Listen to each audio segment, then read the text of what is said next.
to act in a spirit of solidarity and in adherence to the principles, laws, and rules erected to promote peaceful coexistence.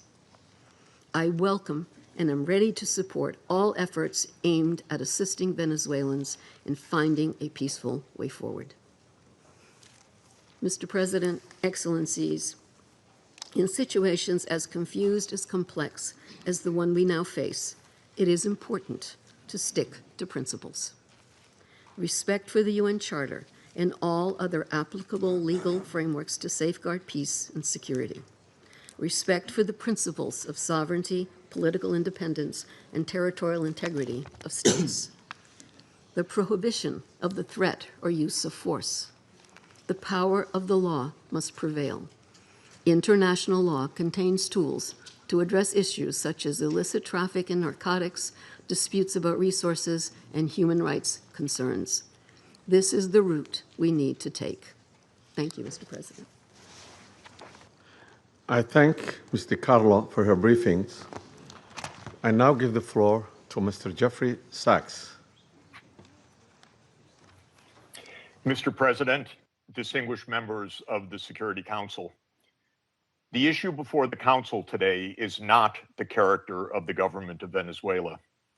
The issue is whether any member state, by force, coercion, or economic strangulation, has the right to determine Venezuela's political future or to exercise control over its affairs. This question goes directly to Article 2, Section 4 of the United Nations Charter, which prohibits the threat or use of force against the territorial integrity or political independence of any state. The Council must decide whether that prohibition is to be upheld or abandoned. Abandoning it would carry consequences of the gravest kind. Let me offer some background.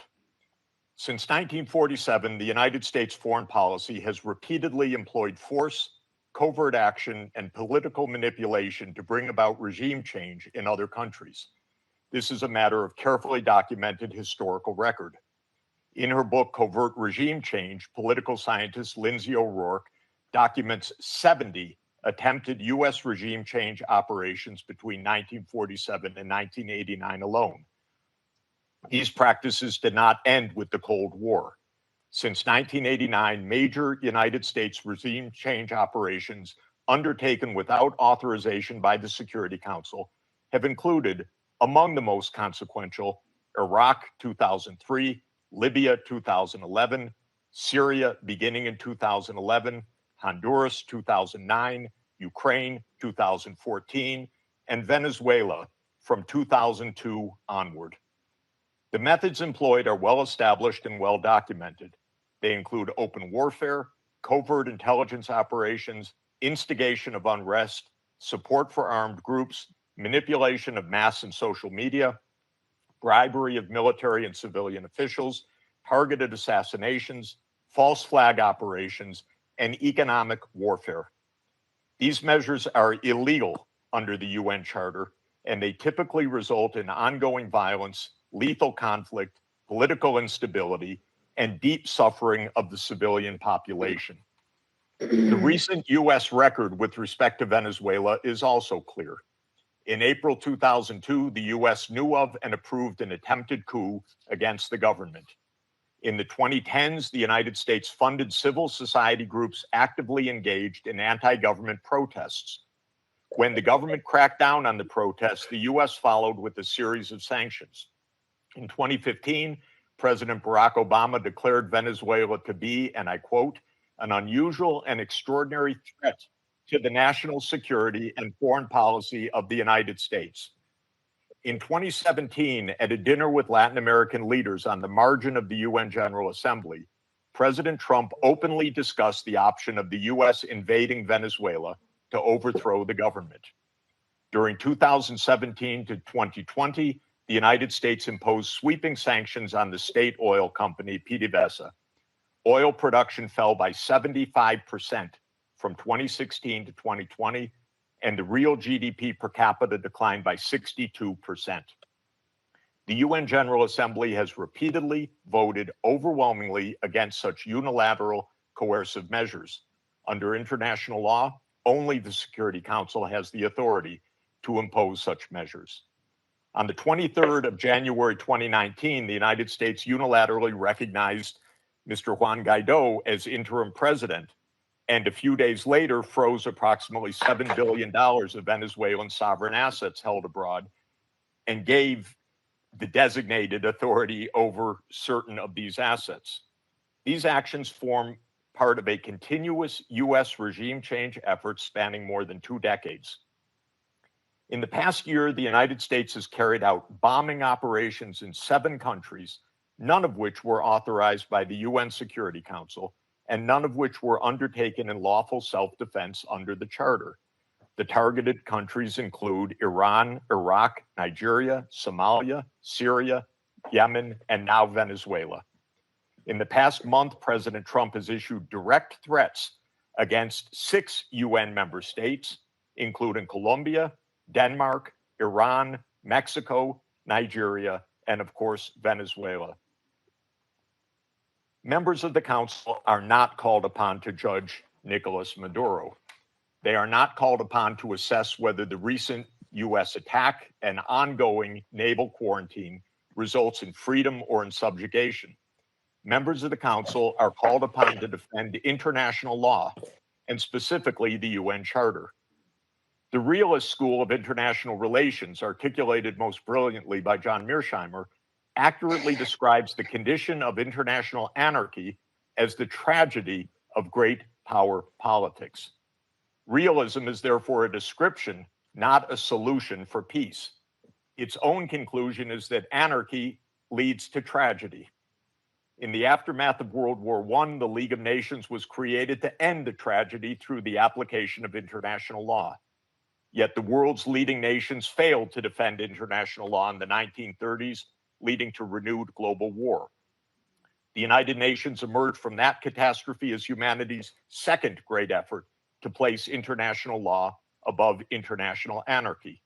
In the words of the Charter, the UN was created, quote, to save succeeding generations from the scourge of war, which twice in our lifetime has brought untold sorrow to mankind. Given that we are in the nuclear age, failure cannot be repeated. Humanity would perish. There would be no third chance. To fulfill its responsibilities under the Charter, the Security Council should immediately affirm the following actions. The United States shall immediately cease and desist from all explicit and implicit threats or use of force against Venezuela. The United States shall terminate its naval quarantine and all related coercive military measures undertaken in the absence of authorization by the UN Security Council. The United States shall immediately withdraw its military forces from within and along the perimeter of Venezuela, including intelligence, naval, air, and other forward deployed assets positioned for coercive purposes. Venezuela shall adhere to the UN Charter and to the human rights protected in the Universal Declaration of Human Rights. The Secretary General, I recommend, should immediately appoint a special envoy mandated to engage relevant Venezuelan and international stakeholders and to report back to the Security Council within 14 days with recommendations consistent with the Charter, and the Security Council should remain urgently seized of this matter. All member states should refrain from unilateral threats, coercive measures, or armed actions undertaken outside the authority of the UN Security Council. In closing, Mr. President and distinguished members of the Council, peace and the survival of humanity depend on whether the United Nations Charter remains a living instrument of international law or is allowed to wither into irrelevance. That is the choice before this Council today. Thank you very much. I thank Mr. Sachs for his briefings. I now give the floor to Ms. Mercedes de Freitas.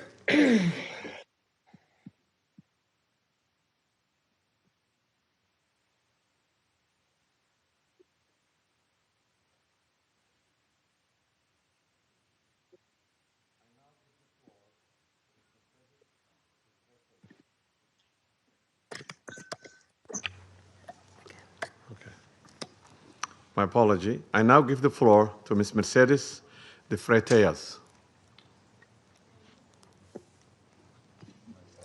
Good morning. I speak in Spanish.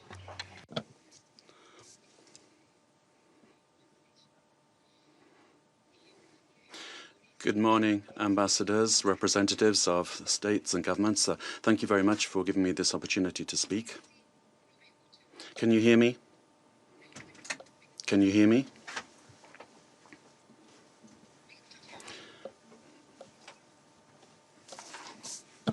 Good morning. I speak in Spanish. Buenos días, señor. Good morning, ambassadors, representatives of heads of state and government. Thank you to enable me to tell you something about Transparency Venezuela, the work that we have been doing.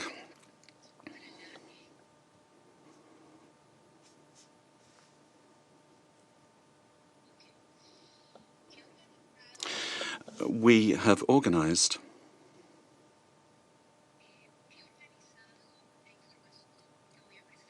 I've organized some information I'm going to put forward to you in 5 points.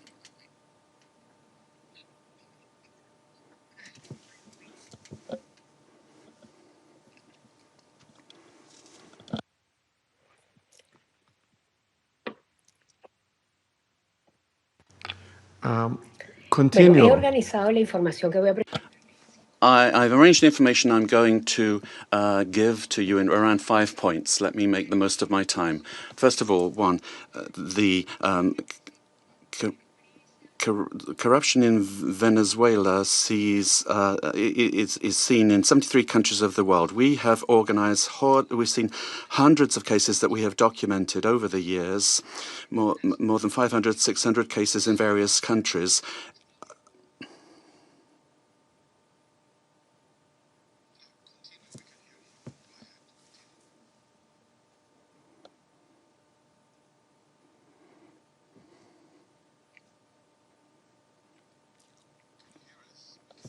Can you hear us? solo en los sistemas de justicia.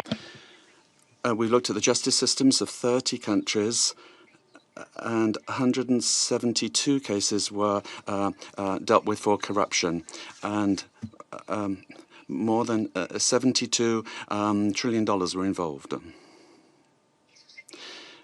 $1 million were involved. This was public Venezuelan money. Nicolás Maduro and his family. The interpreter cannot hear the speaker. Ha sido el instrumento central, involucrada directa e indirectamente en el. It was a system that was involved in 90% of the corruption cases. Point number 2. The national criminal organizations. The interpreter cannot hear the speech to provide sufficient interpretation. I apologize. Soportar, proteger y dirigir las operaciones ilícitas. Las economías ilícitas de oro, droga, extorsión y trata de personas alcanzaron en 2024 $8.000 billones. Can you hear us? Ms. Freitas? De la producción de oro, ¿sí? Can you hear us? The interpreters cannot hear you. Can you slow down and raise your voice a little bit? Hay un delay. There is a delay, says the speaker. The problem the interpreter is having is with the quality of the sound, which is insufficient for interpretation. It's not the speed. Sí, la oigo con delay. I'm hearing you, but with a delay, says the speaker. I can hear you, though. Please proceed now.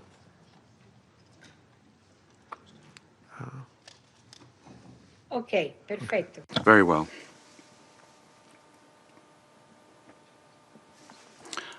Point 2. National and international criminal organizations have a symbiotic relationship with the regime of Nicolás Maduro, sharing capacity, using the state structures to facilitate their work and to protect illicit operations in gold, for example, drugs, extortion, and human trafficking. And according to our estimates, this accounts for about $8 billion. Gold, for example, only 20% is reported to the national treasury. The rest goes to private accounts where there are members and allies with the government. This mining industry has exploited so many people using national parks and also the Amazon area. And then to launder the money from corruption, the network has money laundering structures that are very sophisticated. And since 2021, they've been involved in this work. 3, great corruption has led to a decrease in the income of the state and therefore public expenditure, and therefore affecting the quality of basic services. The current economy is in crisis. There's no money either to service the debt.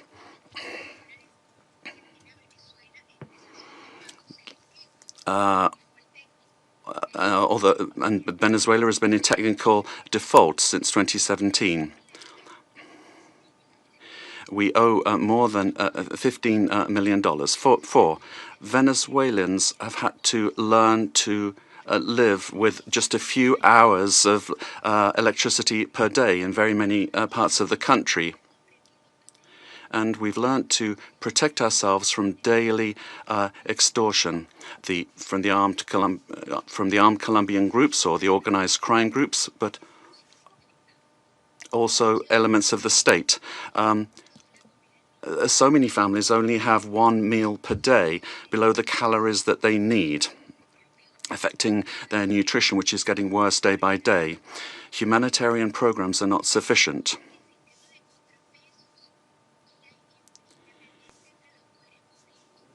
And then 5, there's no checks and balances between government departments. The government has captured all institutions, beginning with the justice institutions and also the oil company responsible for the majority of income for the country. In order to maintain control and the impunity of these illicit operations, a repressive system that's getting worse and worse is being applied.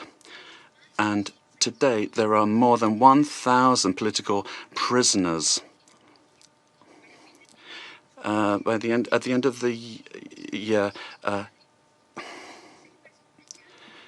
26 people died during torture or because a lack of medical care. United Nations has documented many of these cases. We need a transparent state that is accountable, that will guarantee the rule of law and human rights, that will protect public goods for everyone without privilege, a system that's autonomous and independent. We need investment in building capacity that will enable us to have a dignified life. We must respect the will of the Venezuelan people to live in peace and democracy. And finally, a request to you. Freedom for all political prisoners in the country. Thank you very much. I thank to Ms. Freitas for her briefing. I now give the floor to those council members who wish to make statements. I give the floor to the representative of Colombia. Mr. President, Colombia would like to thank Somalia in your quality as President of the Security Council for having quickly responded to our request to convene this emergency meeting, as well as thanking China and Russia for their support for holding of this meeting. And we wish you, Mr. President, a successful month managing the work of the Council at a particularly delicate time for international peace and security. I'd also like to thank Undersecretary General for Political Affairs and Peace Building of the United Nations and the invited briefers. We thank them all for their briefings. This is the first time Colombia is taking the floor in the Security Council as a non-permanent member for the period 2026-2027.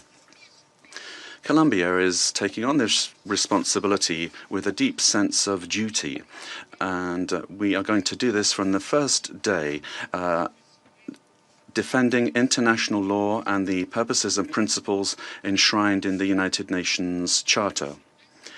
International peace and security, the peaceful settlement of disputes, the prohibition of the use of force, sovereign equality, respect for the territorial integrity and political independence of all states.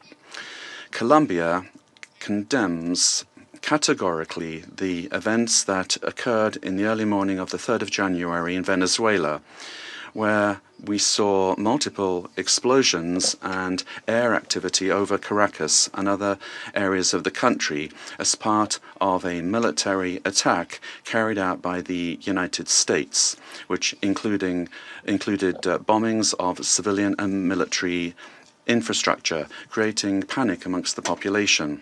All of this represents clear violations of the sovereignty, political independence, and the territorial integrity of Venezuela. There is no justification whatsoever under any circumstances for the unilateral use of force to commit an act of aggression.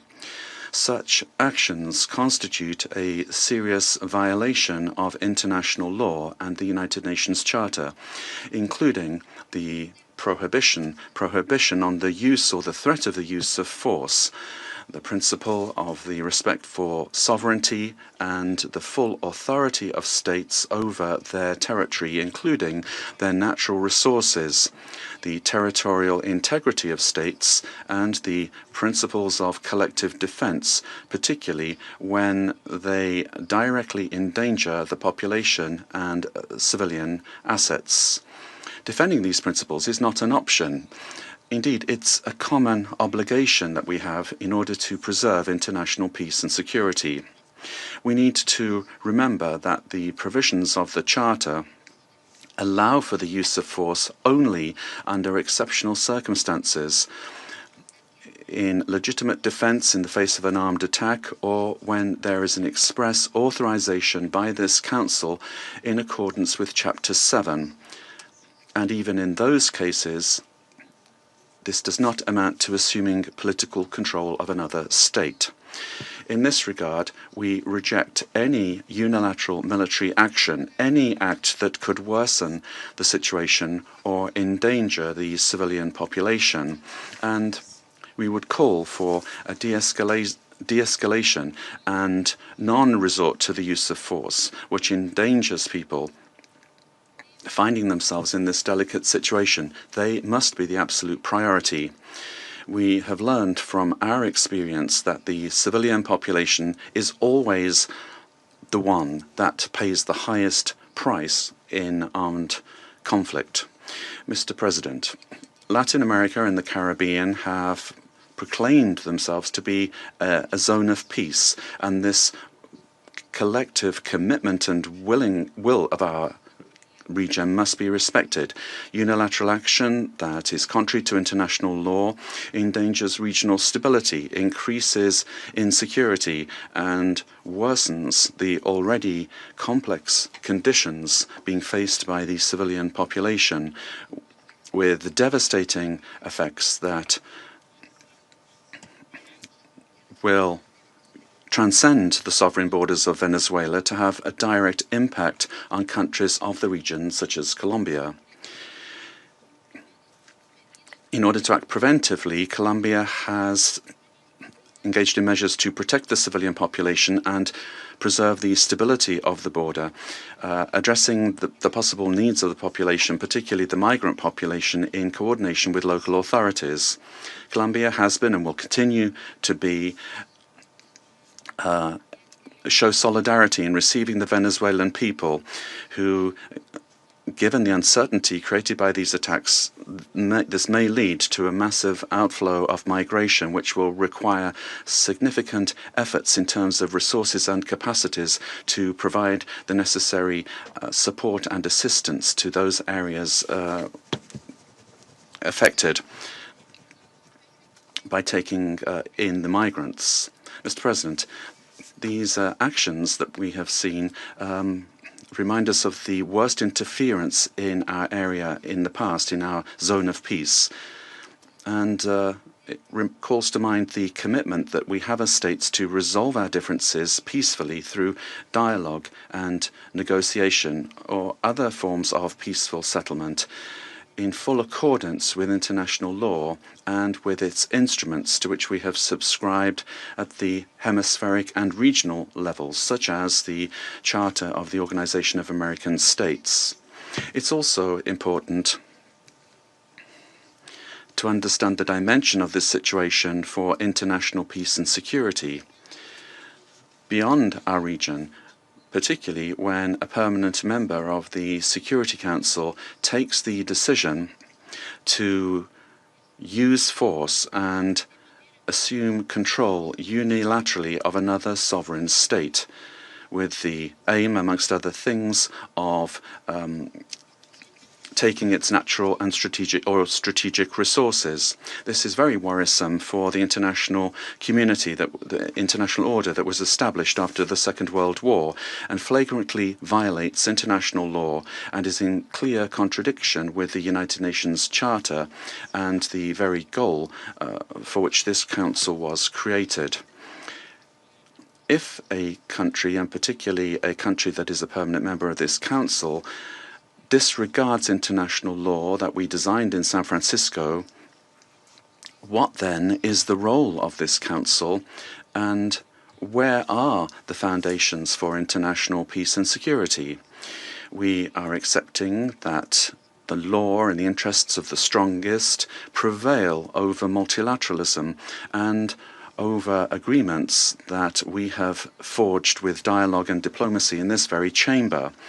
Democracy cannot be promoted or defended through violence or coercion, and it cannot be superseded either by economic interests. Democracy can only be built and sustained through respect for the will of peoples, the reaffirmation of the rule of law, through political dialogue and peaceful and inclusive processes. Venezuela deserves to live in peace, in democracy, prosperity, and dignity, with a government that is defined in sovereignty by no one else than the Venezuelan people and their institutions. This is why Colombia has reiterated its call to open up paths for democracy in Venezuela through specific popular decisions being taken. The importance of preserving peace, respect for international law, and the protection of life and human rights must prevail over anything else. Colombia reaffirms its conviction that working tirelessly under these principles in our new role as a non-permanent member of the Security Council is what we plan to do, and we make ourselves available, our good offices available for a diplomatic way out of the current crisis in this brotherly country. We will meet our responsibility, primary responsibility, to maintain international peace and security. And given the seriousness of the events, we will continue to pay attention to this issue. And we'd also like to thank the Secretary General of the United Nations for providing his good offices to defend the purposes and principles of the United Nations Charter, to activate channels for mediation available to him and facilitate dialogue with the parties concerned, looking in the search for alternatives that will make it possible to find a way out of the situation led by Venezuelans themselves and provide assistance to Venezuelans that need this. In conclusion, we'd urge the parties to exercise maximum caution and restraint, to de-escalate tensions and to follow dialogue and diplomatic channels and develop mechanisms to avoid continued flagrant violations of international law. This will require the help of the United Nations and of regional organizations. Thank you very much, Mr. President. I thank the representative of Colombia for her statement and now give the floor to the representative of Russian Federation. Mr. President, first and foremost, we wish to congratulate you on your accession to the presidency of the Security Council. And second, we wish to welcome the newly elected members of the Security Council.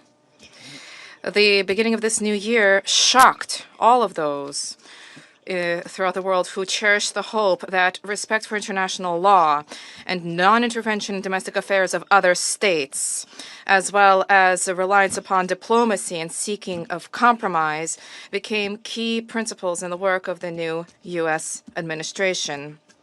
The assault against the leader of Venezuela, compounded by the deaths of dozens of Venezuelan and Cuban citizens, in the eyes of many, has become a harbinger of a turn back to the era of lawlessness and U.S. domination by force, chaos, and lawlessness, which continues to afflict dozens of states in various regions of the world. There is no and can be no justification for the crimes cynically perpetrated by the United States in Caracas. We firmly condemn the U.S. act of armed aggression against Venezuela in breach of all international legal norms. In connection with the confirmed reports about the presence of the abducted president of Venezuela, Nicolás Maduro, and his spouse in the United States, today, as we are aware, they are in New York, we call upon, corrects the Speaker, the U.S. leadership to immediately release the legitimately elected president of an independent state and his spouse. Any problems existing or conflict between the United States and Venezuela need to be resolved through dialogue. And this is precisely what is enshrined in the UN Charter, for purposes and the principles of which a number of states in recent years have begun to apply selectively, depending upon the political landscape. Today, we are reaping the consequences of their recklessness and selectivity in matters related to respect for the norms of international law, which were linked to the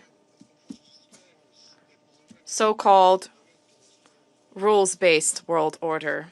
Here is your rules-based world order in all of its glory, which is horrifying even the staunchest Atlanticists.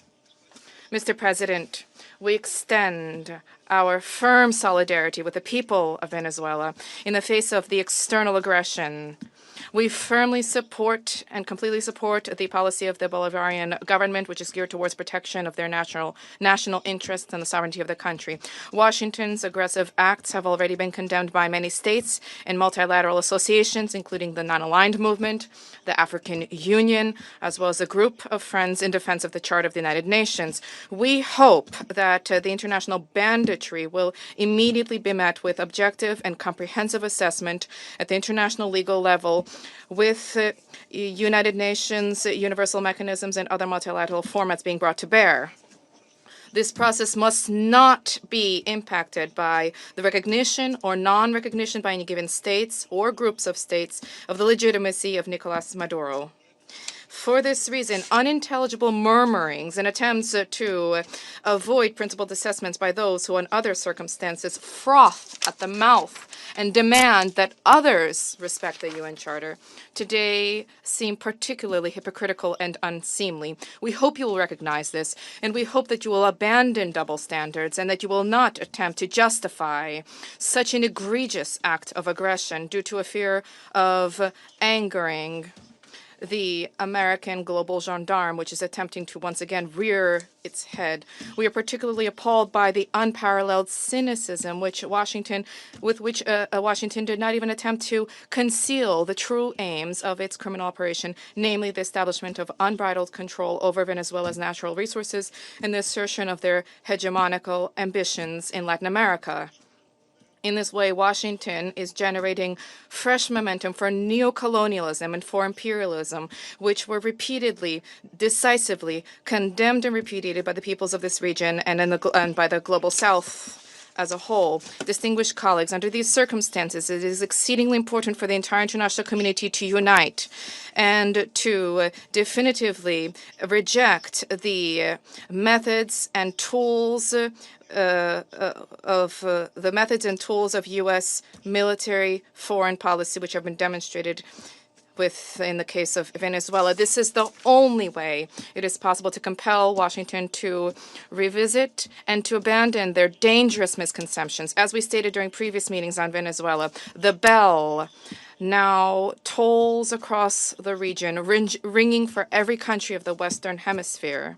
The bell is ringing for all UN member states and for the future of the organization itself. Failing to hear this call today is tantamount to projecting cowardice and a lack of principle, essentially blessing ongoing encroachments of international law and rejecting civilized international conduct as a whole.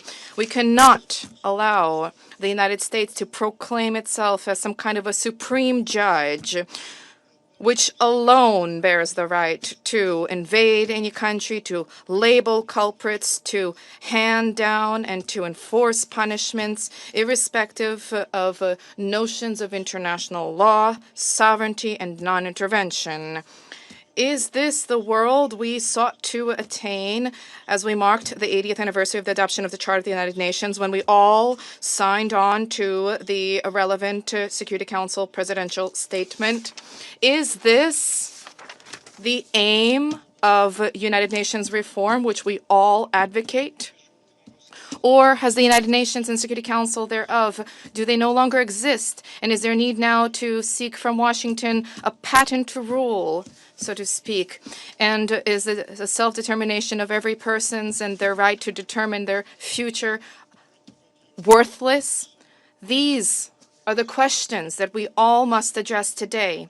And if this response is sincere, if it is principled, then perhaps the U.S. leadership, too, which openly is asserting intention to run another country for the benefit of the United States, they will perhaps glance at their own constitution, their constitution of the United States, which begins with the words, "We the people of the United States," and will begin, in fact, to recognize the sovereignty of other states rather than deposing inconvenient regimes. Thank you. I thank the representative of Russian Federation and now give the floor to the representative of China. President, China supports the Security Council holding an emergency meeting regarding the United States military strikes on Venezuela. And thanks USG DiCarlo for reading out the briefing of the Secretary General Guterres. I have listened carefully to the statements of the briefers, and we welcome to this meeting the permanent representative of Venezuela and representatives of other countries.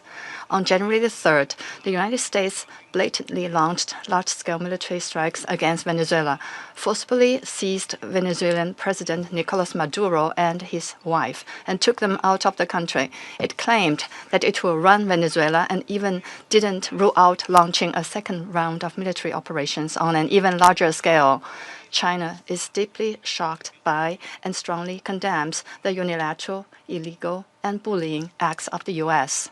For some time now, the international community has repeatedly expressed grave concern over the U.S. sanctions, blockade, and threats of force against Venezuela.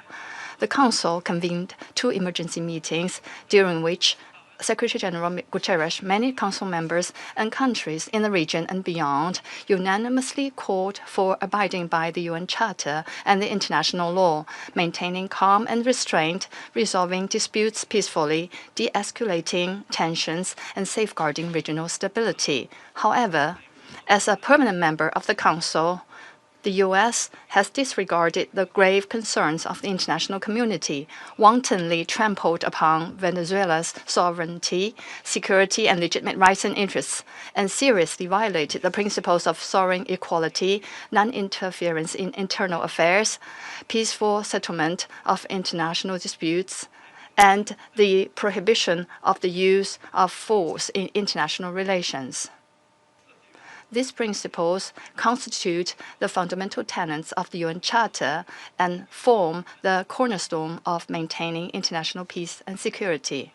The U.S. has placed its own power above multilateralism and military action above diplomatic efforts, posing a grave threat to peace and security in Latin America and the Caribbean, and indeed internationally.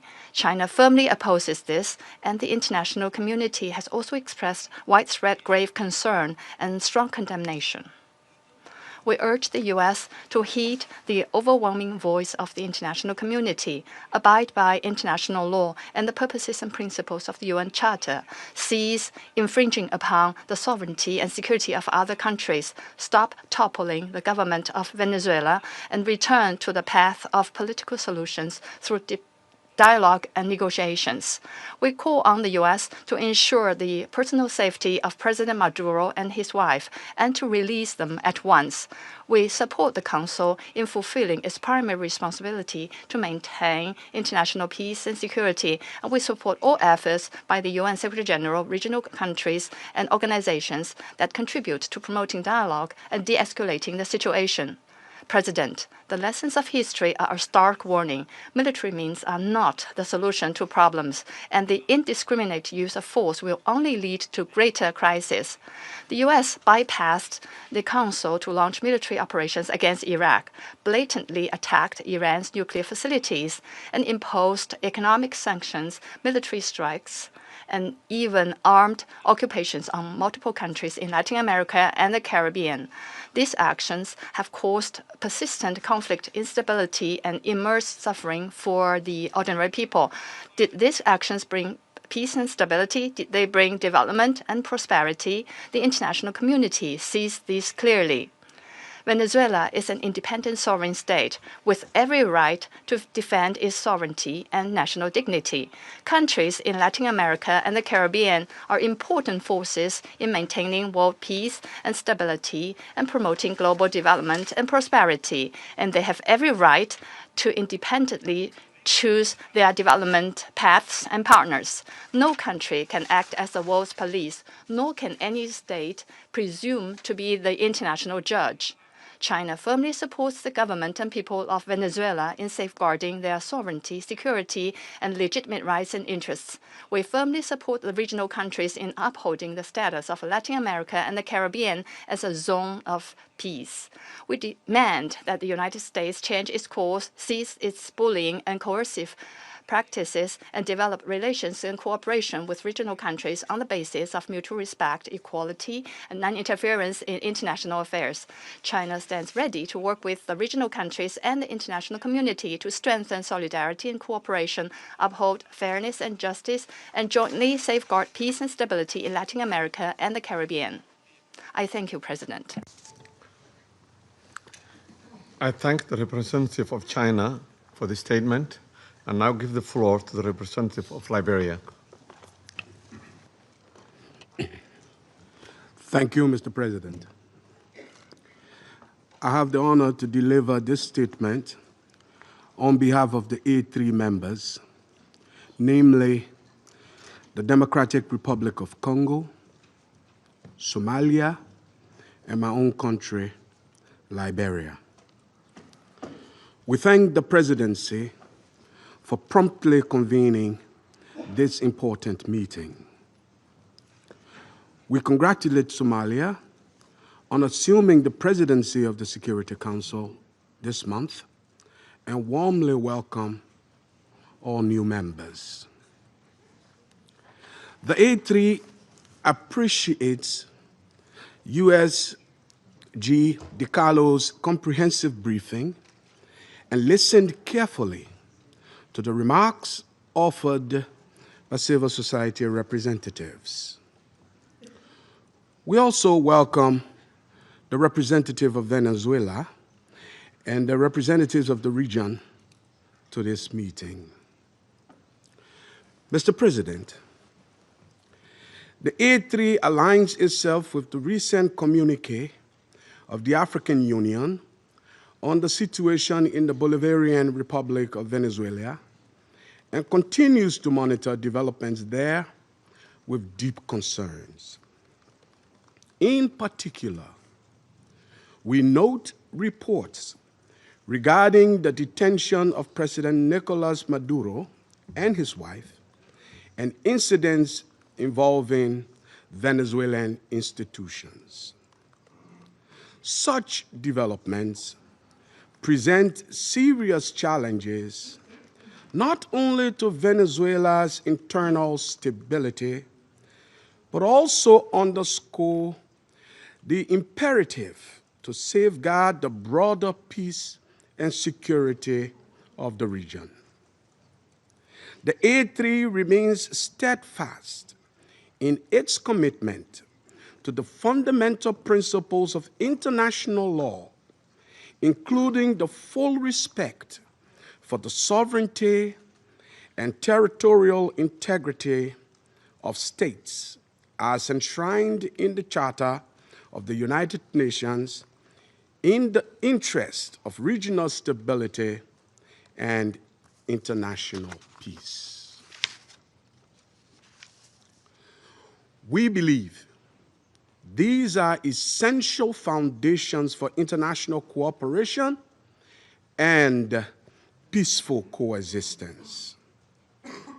Our position underscores the importance of dialogue, the peaceful settlement of disputes, and respect for constitutional and institutional frameworks. Mr. President, the complex situation in Venezuela requires a comprehensive response that is both inclusive and nationally owned. We continue to hold that a sustainable and peaceful resolution can only be found through constructive dialogue among Venezuelans themselves with genuine respect for the aspiration and rights of the Venezuelan people and with the constructive support of the international community. The A3 expresses its solidarity with the people of Venezuela and reiterates the African Union's commitment to peace, stability, and mutual respect among nations and regions. It's important for all parties, both within Venezuela and in the broader international community, to exercise restraint and responsibility, upholding international law, and avoiding any action that could escalate tension or threaten regional stability. The A3 stands ready to support all efforts within this Council and in cooperation with regional partners to facilitate a peaceful, inclusive, and lasting resolution to the situation in Venezuela. I thank you. I thank the representative of Liberia for this statement and now give the floor to the representative of the United States. Mr. President, thank you for chairing. And I particularly want to thank you, Mr. Freitas, for your briefing. And I'll point out that Mr. Freitas is in exile, having fled the regime. Thank you for your courage, and thank you for shedding a light on the true atrocities of the illegitimate Maduro regime. This past weekend, colleagues, the United States successfully carried out a surgical law enforcement operation facilitated by the U.S. military against two indicted fugitives of American justice, narco-terrorist Nicolás Maduro and Celia Flores. Colleagues, Nicolás Maduro is responsible for attacks on the people of the United States, for destabilizing the Western Hemisphere, and illegitimately repressing the people of Venezuela. As Secretary Rubio has said, there is no war against Venezuela or its people. We are not occupying a country.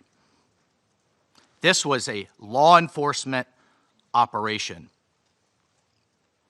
in furtherance of lawful indictments that have existed for decades. The United States arrested a narco-trafficker who is now going to stand trial in the United States in accordance with the rule of law for the crimes he's committed against our people for 15 years. A similar action was taken in 1989 against Manuel Noriega. He was arrested, indicted, convicted in a court of law, served in prison in the United States and in Panama, and the Panamanian people, the American people, are safer for it. And undeniably, the region was more stable. This law enforcement action was directed consistent with the President of the United States' responsibility as Commander-in-Chief to protect Americans at home and abroad against a fugitive who is directly responsible for narcoterrorism that has killed hundreds of thousands of Americans and created destabilizing violence throughout our hemisphere. Nicolás Maduro and his co-defendant, Celia Flores, have been transferred here to the United States to stand trial for their crimes. Maduro was indicted by a grand jury in the Southern District of New York and faces very serious criminal charges for his involvement in a wide-ranging conspiracy to conduct narcoterrorism, to traffic cocaine and other drugs, and conducting international weapons trafficking. The overwhelming evidence of his crimes will be presented openly in U.S. court proceedings. Colleagues, Maduro is not just an indicted drug trafficker. He was an illegitimate so-called president. He was not a head of state. For years, Maduro and his cronies have manipulated Venezuela's electoral system to maintain their illegitimate grip on power. In fact, just 2 years ago in 2024, a UN panel of experts report found that the election in that year was absolutely and completely a farce and fell well short of the most basic transparency and integrity measures essential to upholding credible elections. If the UN and the United Nations in this body confers legitimacy on an illegitimate narco-terrorist and the same treatment in this charter of a democratically elected president or head of state, what kind of organization is this? We should note that over 50 countries, many nations, including the European Union, including a number of Latin American countries in the region, and of course the United States, again, over 50 countries rejected the legitimacy of Maduro's re-election following the disputed 2024 elections and do not recognize him as Venezuela's legitimately elected president. Maduro unlawfully refused to peacefully cede power after the Venezuelan people voted him out of office in the 2024 election. So therefore, Maduro was a fugitive from justice. He is the head of a vicious foreign terrorist organization, Cartel de los Soles.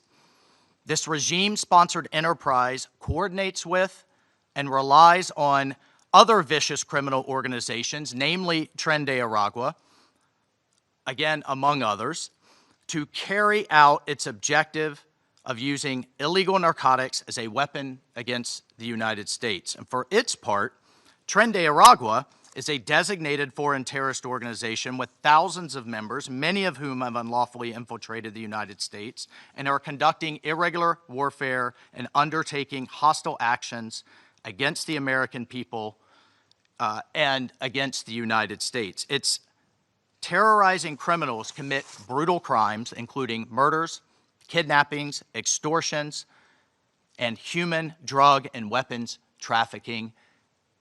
This administration, President Trump, will not stand for it. In fact, in March of 2025, President Trump declared that Tren de Aragua is quote, Tren de Aragua is undertaking hostile actions and conducting irregular warfare against the territory of the United States, both directly and at the direction, clandestine or otherwise, of the Maduro regime in Venezuela. Maduro and his cronies have partnered with some of the most violent and prolific drug traffickers and narco-terrorists in the world for decades, facilitating the flood of illegal drugs coming in the United States, estimated to be several hundred tons annually. He has become rich, incredibly wealthy, off the misery of untold numbers of Americans, Venezuelans, and others, aiding and abetting international terrorist organizations like Hezbollah, coordinating with corrupt Iranian officials, and other malign actors to influence not only the region, but to malignly influence the United States. In fact, in its own 2025 World Drug Report, the United Nations Office on Drugs and Crime identified Venezuela as a key trafficking route in the Western Hemisphere for illegal drugs, predominantly cocaine, entering the United States and increasingly Europe. As Secretary Rubio stated just yesterday, this is the Western Hemisphere. This is where we live, and we're not going to allow the Western Hemisphere to be used as a base of operation for our nation's adversaries and competitors and rivals of the United States. You can't turn Venezuela into the operating hub for Iran, for Hezbollah, for gangs, for Cuban intelligence agents, and other malign actors that control that country. You cannot continue to have the largest energy reserves in the world under the control of adversaries of the United States, under the control of illegitimate leaders, and not benefiting the people of Venezuela, and stolen by a handful of oligarchs inside of Venezuela. But it doesn't stop there. Numerous UN and international human rights organizations have issued reports documenting serious human rights abuses by the Maduro regime, including reports of extrajudicial killings, political prisoners, torture, and arbitrary and unlawful detentions. In fact, over 8 million Venezuelans have fled the country, destabilizing their neighbors in the region and creating the world's largest refugee crisis. Members of this council, colleagues, the United States wants a better future for Venezuela.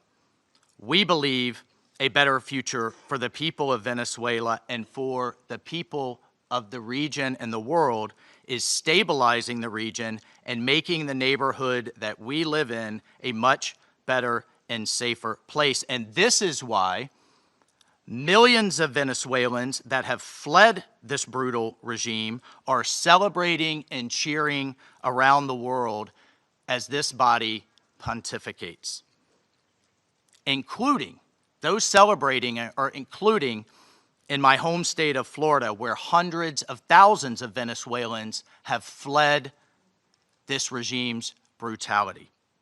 I want to reiterate, President Trump gave diplomacy a chance. He offered Maduro multiple off-ramps.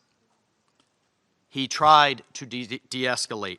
Maduro refused to take them. President Trump made it clear that the narco-terrorism must stop, and yet it continued. The United States will not waver in our actions to protect Americans from the scourge of narco-terrorism and seeks peace, liberty, and justice for the great people of Venezuela. I thank you, Mr. President. I thank the representative of the United States and now give the floor to the representative of Panama. Gracias, señor. Thank you, Mr. President.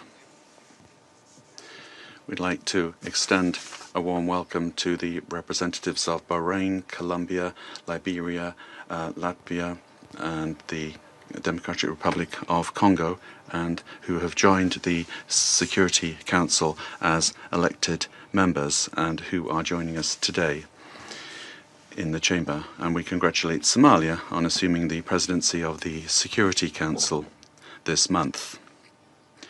We'd like to thank Under Secretary General for Political Affairs, Rosemary DiCarlo, for her detailed report representing Secretary General Antonio Guterres. She's briefed us on the situation under discussion today. We're also very grateful for the very valuable presentations by Mr. Jeffrey Sachs and Ms. Mercedes de Freitas. In this context, the Republic of Panama would like to refer to the situation that has taken place in the territory of the Bolivarian Republic of Venezuela, which is of concern due to its possible impact on peace and regional stability. However, in the light of the unfortunate reality of the facts that we have seen, we now need to turn our attention constructively towards the future of Venezuela. However, it's important to point out that in terms of a constant principle of our foreign policy, Panama would like to reiterate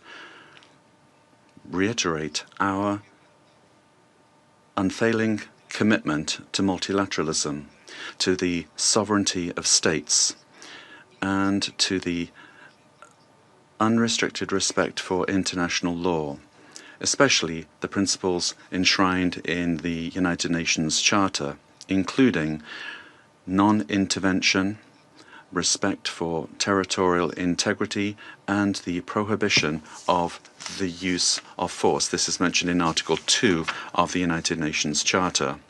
These principles are, and they continue to be, the indispensable framework for the peaceful coexistence between nations.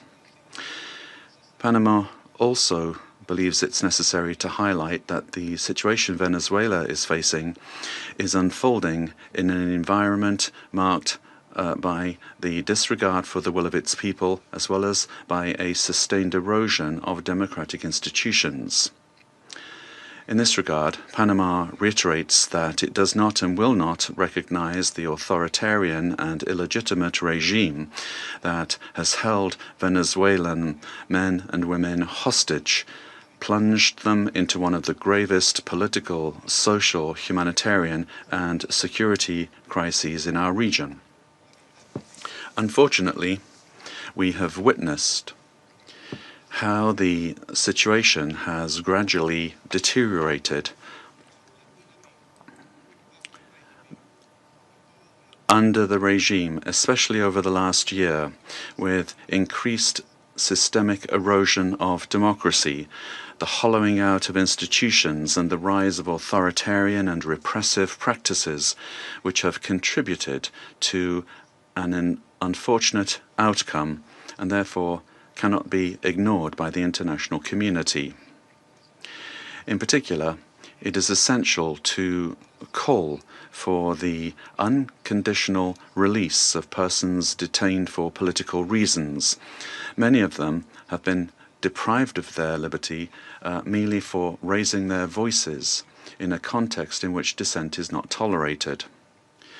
From this moment on, we must demand that all political prisoners that the regime continues to hold hostage, Venezuelans and foreigners alike, be released without delay. Their physical well-being and safety must be guaranteed. Likewise, freedom of expression and the unequivocal respect for human rights must be immediately ensured. In this context, Panama underscores that its position does not stem solely from a principled democratic solidarity, but also from direct impact. a Panamanian citizen, Mr. Olmedo Núñez, remains arbitrarily detained in Venezuela without formal charges, without due process, without full access to a defense, and without effective consular guarantees. Added to this is the human impact of a multidimensional crisis that has forced around 9 million Venezuelans, men and women, to leave their homes, compelled to live in displacement and vulnerability as a consequence of the institutional and social collapse generated by the regime. A crisis that has had significant regional repercussions, reflected both in the irregular migration flows from south to north of a significant number of Venezuelan nationals, as well as reverse migration movements, including also a lot of Venezuelans, the effects of which are felt particularly in countries of transit and destination that this affects, including Panama. And this has decisively contributed to illegal migration. In the face of this reality, Panama issues a clear and firm call for Venezuela's short-term future to be fully democratic.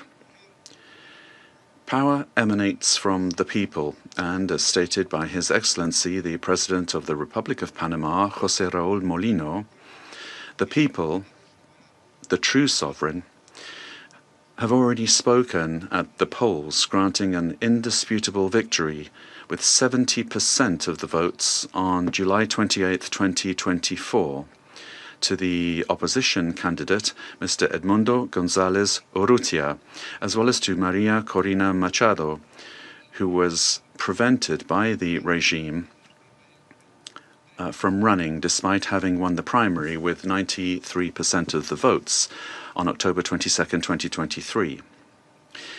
Additionally, the popularity of both has increased in recent months, including among police and military sectors.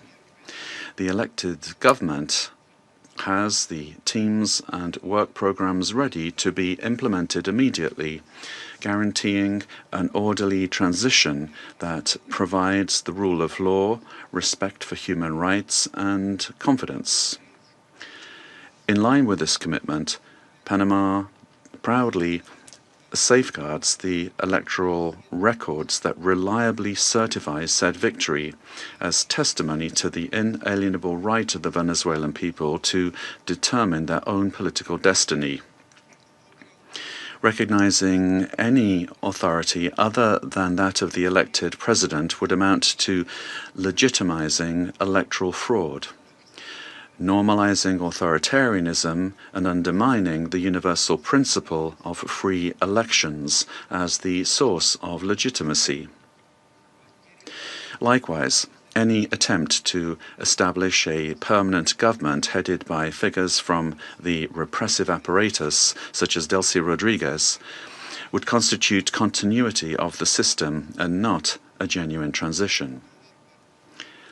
Any political solution must be peaceful, it must be democratic, and led by the Venezuelans, with the responsible assistance of the international community, including the United Nations and regional mechanisms such as the Organization of American States.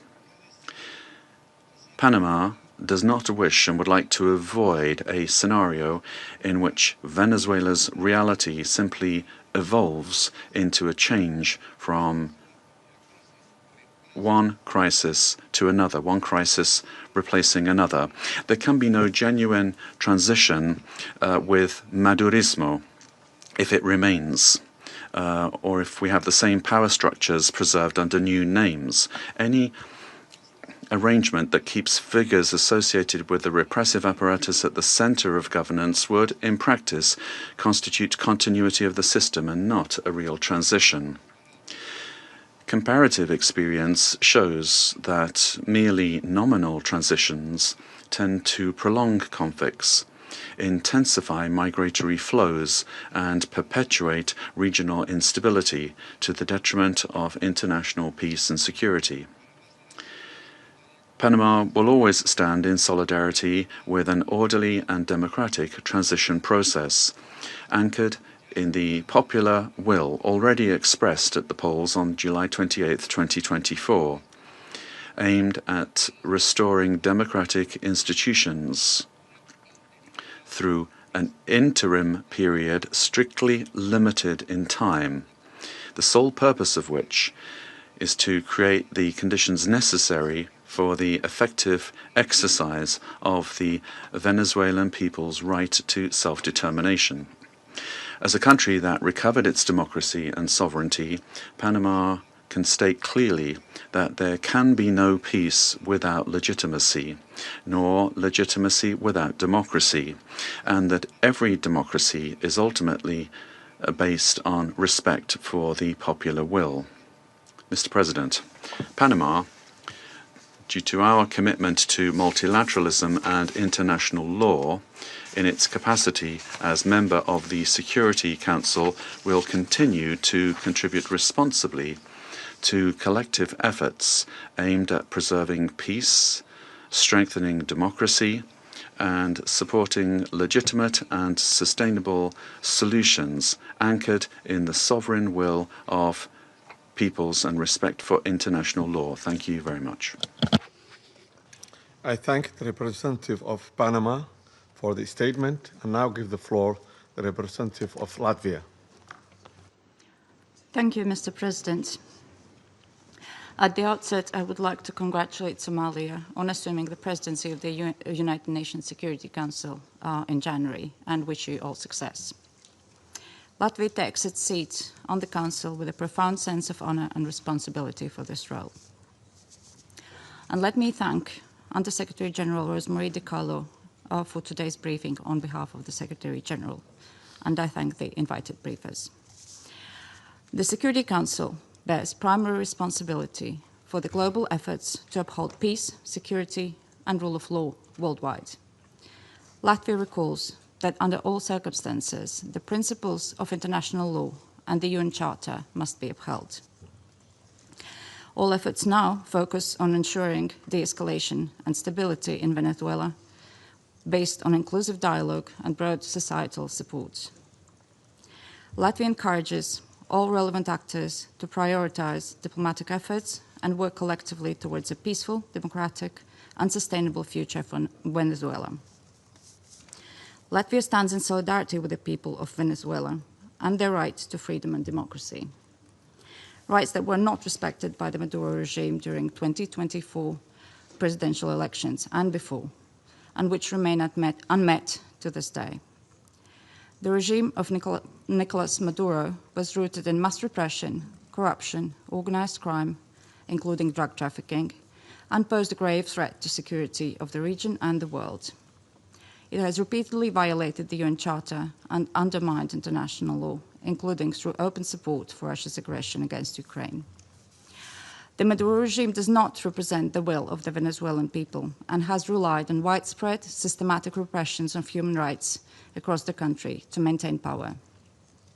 8 million Venezuelans have been forced to flee the country since 2014. Latvia also remains committed to working jointly together with partners to counter global transnational organized crime networks, including in Latin America and Caribbean.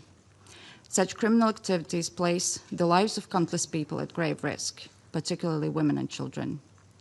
Addressing these challenges requires sustained cooperation in full respect of international law. Latvia continues to closely monitor the situation in Venezuela and stands prepared to continue working with its partners to support a peaceful, democratic, and just transition that reflects the aspirations of the Venezuelan people. And I thank you. I thank the representative of Latvia for her statement and now give the floor to the representative of Denmark. Thank you, Mr. President. And let me also thank Under-Secretary General DiCarlo for her briefing on behalf of the Secretary General. We also listened carefully to the briefing by Ms. de Freitas and Mr. Sachs. Mr. President, Denmark joins the Secretary General in expressing deep concern over the evolving situation in Venezuela.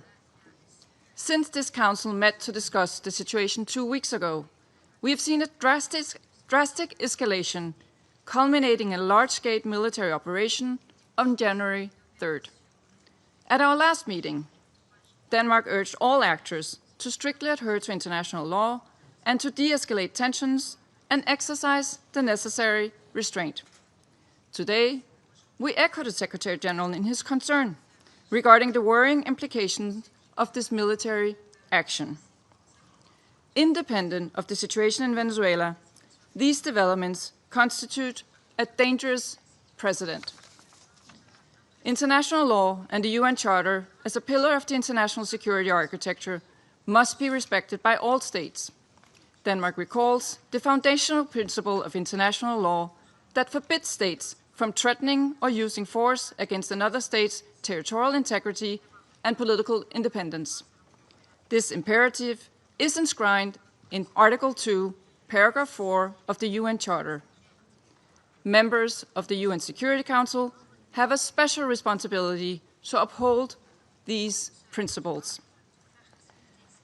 The principles of sovereignty, political independence, and territorial integrity must be respected.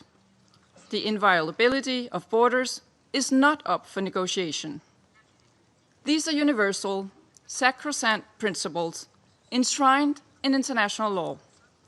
They apply everywhere.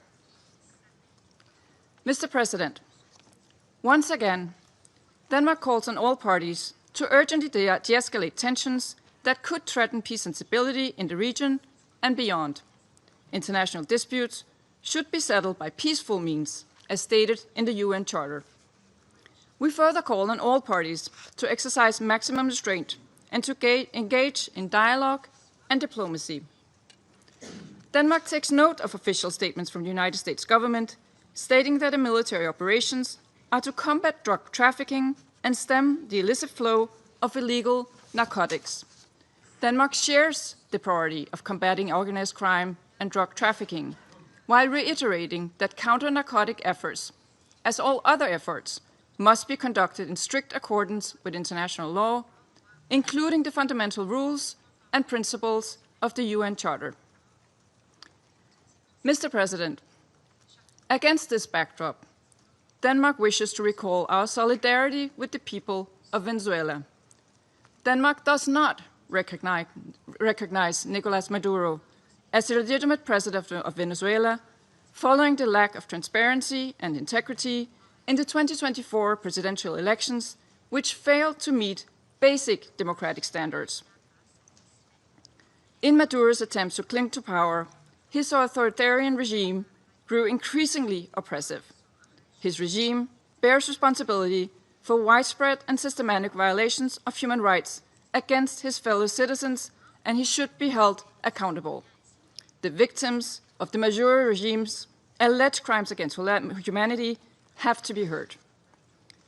The Venezuelan people have a right to democracy and self-determination exercised through peaceful, inclusive, and credible democratic processes, free from fear of political persecution, intimidation, or repression, and external political interference. This includes the rights of Venezuelans alone to determine their political, economic, and social future without coercion, pressure, or manipulation by external actors. No state should seek to influence political outcomes in Venezuela through the use or threat of force or through other means inconsistent with international law. Venezuela's future can be decided only by the Venezuelans. We call on all parties and stakeholders to come together for a negotiated and peaceful transition to democratic rule in a process led by and owned by Venezuelans. At this critical and uncertain time, it is imperative that all parties fully respect human rights and international law. Denmark remains committed to supporting Venezuela and the aspirations of its people on its path to lasting political stability. I thank you. I thank the representative of Denmark for her statement and now give the floor to the representative of the United Kingdom. Thank you, President. I congratulate Somalia on the assumption of the presidency of the Council for the month of January. And I thank our briefers for their remarks. Colleagues, the Venezuelan people have suffered for years. This Council now meets at a pivotal moment for Venezuela's future. Maduro's actions created extreme levels of poverty, violent repression, and failing basic services.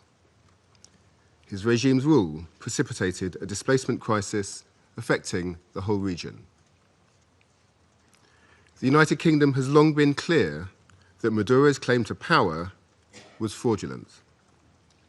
To date, Venezuela's National Electoral Council has failed to publish the full results of the July 2024 presidential elections, and independent domestic and international reports also observed significant irregularities and a lack of transparency.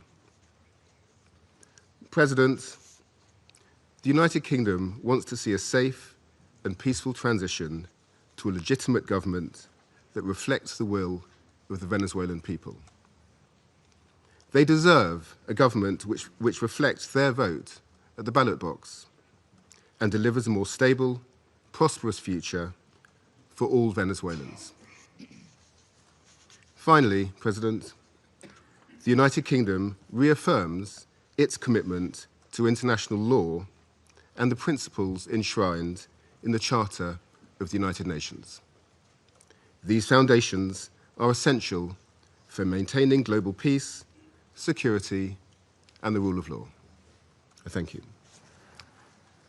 I thank the representative of the United Kingdom for his statement, and now give the floor to the representative of France.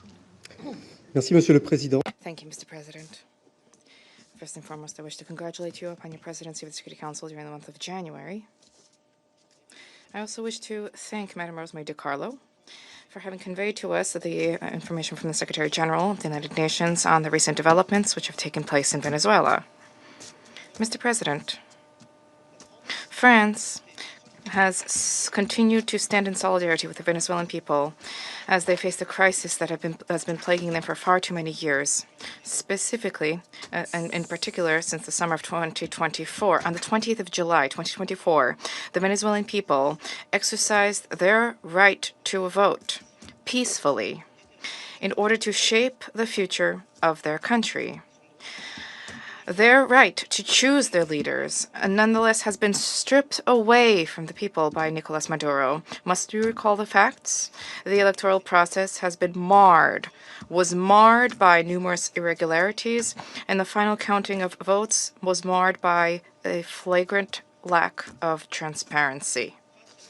In light of the democratic aspirations of the Venezuelan people, Nicolás Maduro has systematically responded with the repression of dissident voices, of members of the opposition, and of civil society, as well as with numerous arbitrary detentions.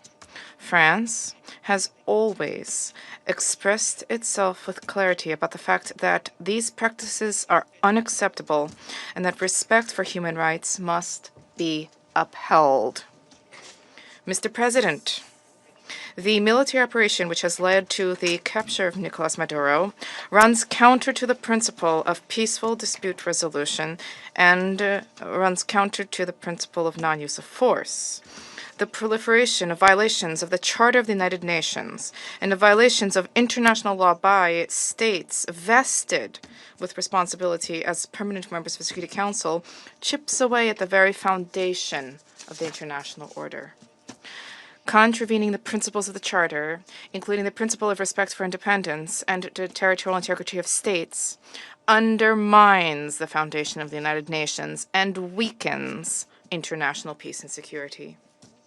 France remains faithful and committed to respect for the Charter of the United Nations and of the principle of peaceful dispute resolution.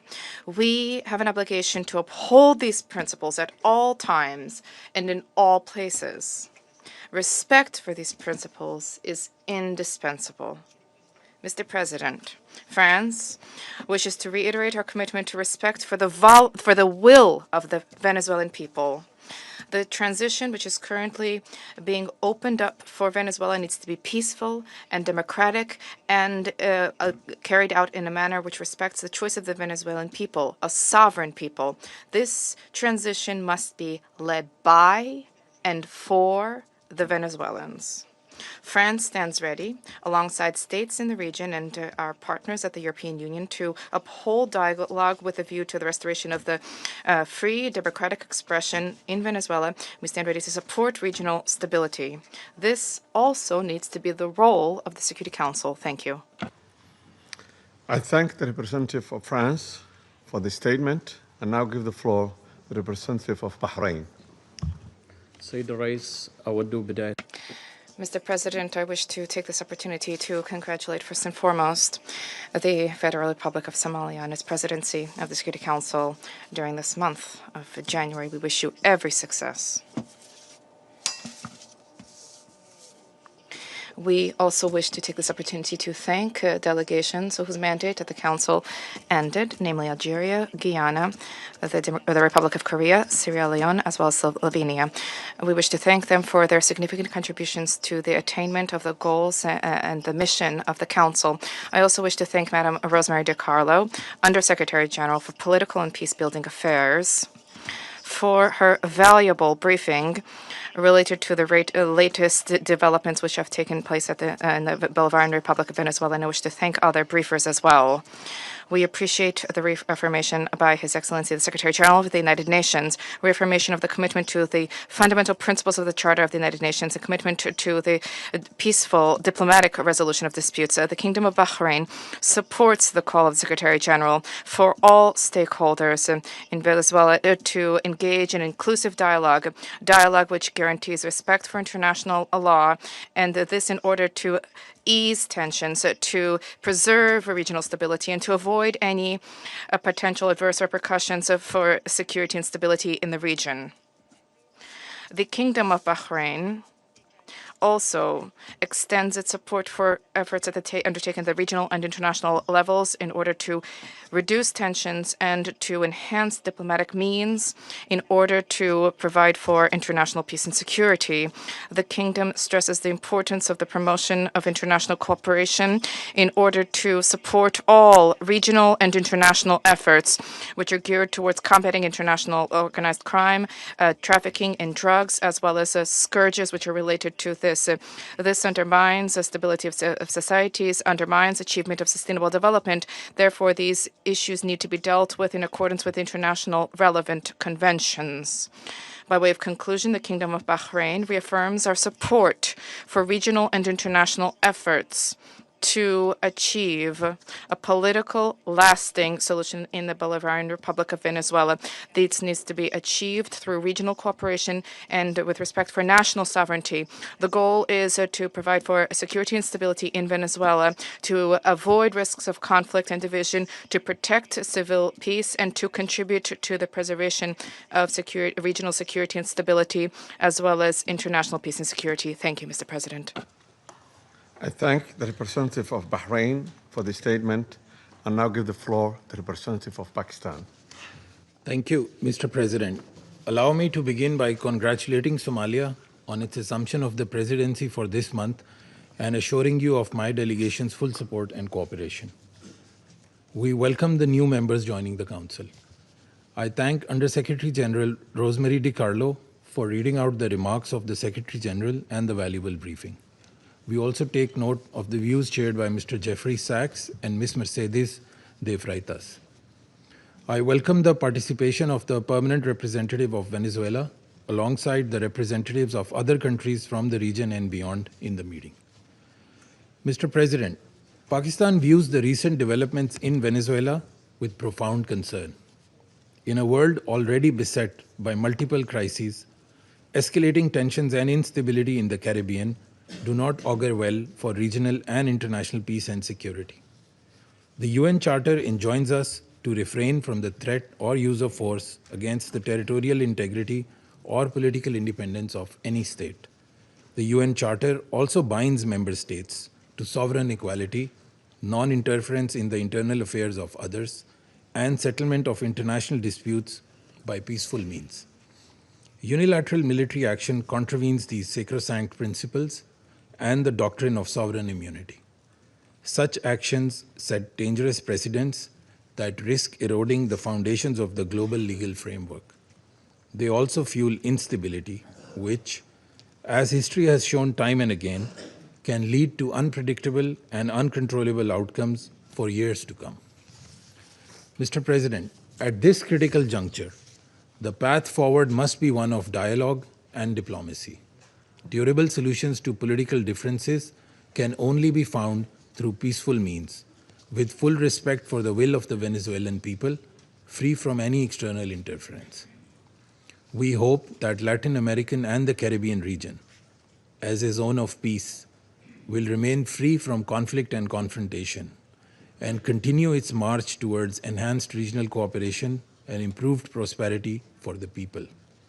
We urge all parties to exercise maximum restraint, de-escalate tensions, pursue peaceful coexistence, refrain from any actions that could exacerbate the volatile situation, and engage in dialogue, including by utilizing the sincere offers of mediation. The good offices of the Secretary General also always remain available for that purpose. Lastly, Mr. President, I affirm Pakistan's commitment to contributing constructively to the discharge of the Security Council's primary responsibility for addressing the threat to international peace and security by diffusing tensions, promoting Pacific settlement, and upholding respect for international law and the UN Charter. Peace and stability of Venezuela and the welfare and prosperity of its people, with full ownership, must be the overriding objective of all efforts. I thank you. I thank the representative of Pakistan for the statement and now give the floor to the representative of Greece. Thank you, Mr. President. At the outset, I would like to congratulate Somalia for assuming the presidency of the Council for the month of January, and I would like to welcome the newly elected members joining the Council. I would also like to thank USG DiCarlo for her briefing on behalf of the Secretary General, as well as Mr. Sachs and Ms. De Freitas for their remarks. Mr. President, Greece is closely monitoring developments in Venezuela. We urge all actors to exercise maximum restraint and to refrain from actions that would deepen the crisis and undermine prospects for peace and stability. Greece reiterates that the Charter of the United Nations and international law, including human rights law, must always be respected. We also recall the obligation of all parties to protect civilians, especially in times of heightened tensions. Greece shares the priority of combating transnational organized crime and drug trafficking, which pose a significant security threat worldwide. We reiterate that these challenges should be addressed through sustained cooperation in full respect of international law. Mr. President, Greece firmly believes that dialogue and diplomacy are the only viable tools for a peaceful transition and a sustainable resolution of the crisis. We join the Secretary General in encouraging all actors in Venezuela to engage in inclusive and meaningful dialogue in full respect of human rights, democratic principles, and the rule of law. We have long been clear that Nicolás Maduro's and illegitimate president's claim to power lacks legitimacy. Greece has not recognized the results of the rigged elections of July 28, 2024, and has always supported initiatives aimed at achieving a democratic solution for Venezuela. We stand firmly with the people of Venezuela in their pursuit of a democratic future, and we express the hope that the recent events will lead to this effect. The voices of all Venezuelans need to be heard, and they deserve governance that reflects their will through peaceful and inclusive processes. In this spirit, we will continue to support efforts aimed at achieving a peaceful, negotiated transition that ensures the will of all Venezuelans is fully respected. Greece stands ready to support all regional and international efforts aimed at the peaceful resolution of the crisis in line with the Charter of the United Nations and international law. I thank you. I thank the representative of Greece for this statement and now give the floor to the representative of Bolivarian Republic of Venezuela. Muchas gracias. Thank you very much, Mr. President. Before coming to the substance of our statement today, I think we need to make an institutional clarification. We note with concern that an attempt is being made to present to the Security Council a supposed representative of civil society, a person whose public career trajectory bears the hallmarks of sustained funding from foreign governments and transnational corporations. This has been the case for years, as well as participation in processes of political destabilization and the promotion of institutional breakdown in her own country. The instrumental use of this person to legitimize narratives of confrontation, justify the use of force, or minimize violations of international law does not contribute in any way to the purposes of this Council or to the strengthening of multilateralism. On the contrary, it erodes the credibility of the debates and distorts the Security Council's mandate entrusted with the maintenance of international peace and security. Mr. President, on January 3rd, 2026 is a date of profound historical significance, not only for Venezuela, but for the international system as a whole. On that day, the Bolivarian Republic of Venezuela was the target of an illegitimate armed attack lacking any legal justification by the government of the United States of America, which included bombing of our territory, the loss of civilian and military lives, the destruction of civilian infrastructure, essential infrastructure, and the kidnapping of the constitutional president of the Republic, Nicolás Maduro Moras, and the First Lady Cilia Flores. Venezuela comes before this Council today with a deep conviction that international peace can only be sustained if international law is respected without exception, without double standards, and without selective interpretations. The events of January 3rd constitute a flagrant violation of the UN Charter perpetrated by the US government, in particular the violation of the principle of sovereign equality of states, of the absolute prohibition of the use or threat of use of force against the territorial integrity or political independence of any state, as enshrined in Article 2, Paragraph 4. And a violation of the duty to settle disputes by peaceful means. Similarly, these acts also seriously violate the Geneva Conventions and its protocols, as indiscriminate attacks were carried out against the civilian population and assets. International human rights law has also been violated, particularly the right to life, personal integrity, and security.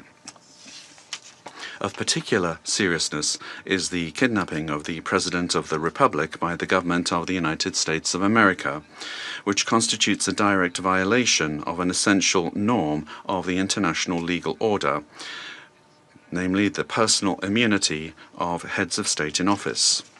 This immunity is not an individual privilege. It is an institutional guarantee that protects the sovereignty of states and the stability of the international system. Its disregard not only affects Venezuela, but also sets an extremely dangerous precedent for all states represented in this chamber, regardless of their size, power, or alliances. Mr. President, General Assembly Resolution 3314 clearly defines as an act of aggression the bombing of the territory of one state by the armed forces of another state, as well as the invasion or occupation, even without formal annexation. The events we are denouncing here unequivocally fit this definition. In 2004, the International Court of Justice affirmed that occupation exists when a state exercises effective control, even without formal annexation or the continuous presence of troops. Security Council Resolution 242 for its part, emphasizes that the acquisition of territory by force is inadmissible, while General Assembly Resolution 2625 establishes that the territory of a state shall not be subject to military occupation as a result of the use of force in contravention of the UN Charter.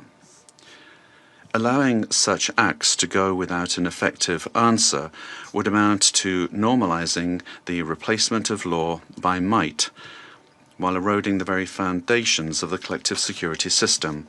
Today, it is not only Venezuela's sovereignty that is at stake, the credibility of international law, the authority of this organization, and the validity of the principle that no state can set itself up as a judge, party, and executor of the world order are also at stake. Mr. President, we cannot ignore a central element of this U.S. aggression. Venezuela is the victim of these attacks because of its natural resources. Our country's oil, energy, strategic resources, and geopolitical position have historically been factors of greed and external pressure. When force is used to control resources, impose governments, or redesign states, we are faced with a logic that harks back to the worst practices of colonialism and neocolonialism. Accepting such a logic would mean to open the door to a deeply unstable world in which countries with greater military capacities can decide by force the political and economic destinies of other states. This scenario not only threatens Venezuela, it threatens international peace and security as a whole. If the kidnapping of a head of state, the bombing of a sovereign country, and the open threat of further armed action are tolerated or downplayed, the message sent to the world is a devastating one, namely that the law is optional and that force is the true arbiter of international relations. Venezuela firmly believes in diplomacy, dialogue, and peaceful coexistence among nations. That has always been our historical position, and it remains so today, even in the face of an aggression of this magnitude. It is precisely that commitment to peace, the one that was violated on the 3rd of January. Therefore, Venezuela urges this Security Council to fully assume its responsibility and to act in accordance with the mandate conferred upon it by the Charter of the United Nations. In that regard, we request, A, that the government of the United States of America be demanded to fully respect the immunities of President Nicolás Maduro and First Lady Celia Flores, as well as their immediate release and safe return to Venezuela. 2, that the use of force against the Bolivarian Republic of Venezuela be clearly and unequivocally condemned. Thirdly, that the principle of non-acquisition of territory or resources by force be reaffirmed. And 4, that measures aimed at de-escalation, the protection of the civilian population, and the restoration of international law be adopted. Mr. President, in spite of the seriousness of the events, Venezuela would like to inform this body and the international community that its institutions are functioning normally, that constitutional order has been preserved, and that the state exercises effective control over all of its territory. In accordance with our constitution, Executive Vice President Delcy Rodriguez is being sworn in as acting President of the Republic, thereby guaranteeing institutional continuity, stability, and internal peace. We wish to convey a message of serenity, confidence, and hope to the Venezuelan people. Venezuela is a nation that believes in peace, work, and dignity. Our commitment is to diplomacy and law, and the law is firm and unwavering. We defend our sovereignty without renouncing our values. We bet on dialogue without accepting imposition. We believe in a future of coexistence, development, and mutual respect among nations. We trust that this Security Council will rise to the historic moment facing humanity and choose the path of legality, collective responsibility and peace. Thank you very much, Mr. President. I thank the representative of the Bolivarian Republic of Venezuela and now give the floor to the representative of Argentina. Buenos días. Good morning, and thank you very much, Mr. President. Mr. President, the government of the Argentine Republic values the decision and determination demonstrated by the President of the United States of America and by his government in the recent actions taken in Venezuela that resulted in the capture of the dictator Nicolás Maduro, leader of the Cartel of the Suns, declared a terrorist organization by Argentina in 2025, the same year in which Argentina also declared the Tren de Aragua a terrorist organization. The Argentine Republic trusts that these events represent a decisive step forward against narco-terrorism that affects the region, and at the same time open a stage that will allow the Venezuelan people to fully recover democracy, the rule of law, and respect for human rights, in accordance with the principles of international law, and put an end to the oppression exercised for years by the authoritarian regime that plunged the Venezuelan people into poverty and forced 8 million Venezuelans to have to flee their country.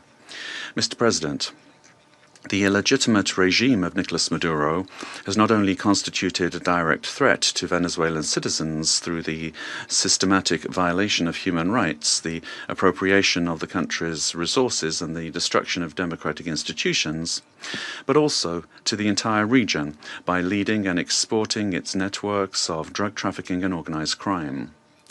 Since the inauguration of President Javier Milei, Argentina has been clear and consistent in its position regarding this situation. We have unequivocally denounced the lack of freedoms and the serious human rights violations, and we have actively contributed with the determination and responsibility to international efforts aimed at the return of democracy in Venezuela. In March 2024, when others opted for inaction or ambiguity, Argentina granted diplomatic asylum to 6 Venezuelan opposition leaders, assuming an enormous challenge for our representation in Caracas. Subsequently, after denouncing the fraudulent nature of the result announced in the 28 July 2024 elections and recognizing Edmundo González Urrutia as president-elect, Argentina was expelled from Venezuela. Our embassy, where the asylum seekers remained, was subject to a permanent siege. Despite these pressures, the Argentine Republic maintained its unwavering conviction to continue denouncing the situation in Venezuela and to act in every available international forum so that Venezuela could once again embrace freedom and democracy. Mr. President, this is not the first time that Argentina has addressed this Security Council regarding the situation in Venezuela. On the 23rd of December last, we expressed our deep concern over institutional and humanitarian deteriorating situation, noting the effects of the illegitimate regime of Nicolás Maduro transcended the domestic sphere and negatively affected regional stability, constituting a concrete threat to hemispheric security. In the same vein, President Milei stated at the Mercosur summit that Argentina welcomed the pressure from the United States aimed at freeing the Venezuelan people. Today, the international community faces a new scenario that poses a dual challenge: to support a genuine democratic transition in Venezuela and to contribute to the lasting restoration of peace and security in our region. Faced with both challenges, the Argentine Republic stands ready and willing to cooperate. We reaffirm our firm commitment to the full restoration of institutional normalcy and the rule of law in Venezuela, always safeguarding the freedom, human dignity, and prosperity of the brotherly Venezuelan people, as well as our determination to continue fighting against the scourge of narco-terrorism and those who contribute to its financing. The process that begins today requires the firm and coordinated commitment of all those countries that have accompany the Venezuelan people in their long struggle, so that Venezuela can leave behind more than 2 decades of political, humanitarian, and social crisis, and can finally be reunited with freedom, democracy, respect for human rights, and economic prosperity. Mr. President, finally, the Argentine Republic requests that the authorities responsible for administering the transition in Venezuela contribute to the immediate release of the Argentine citizen Nahuel Gallo, who has been in a situation of enforced disappearance since the 8th of December 2024, in clear violation of his human rights, and that his prompt and safe return to our country be guaranteed. Thank you. I thank the representative of Argentina and now give the floor to the representative of Chile. Thank you, Mr. President. Chile would like to thank Somalia for convening this informational briefing under the item Threats to International Peace and Security.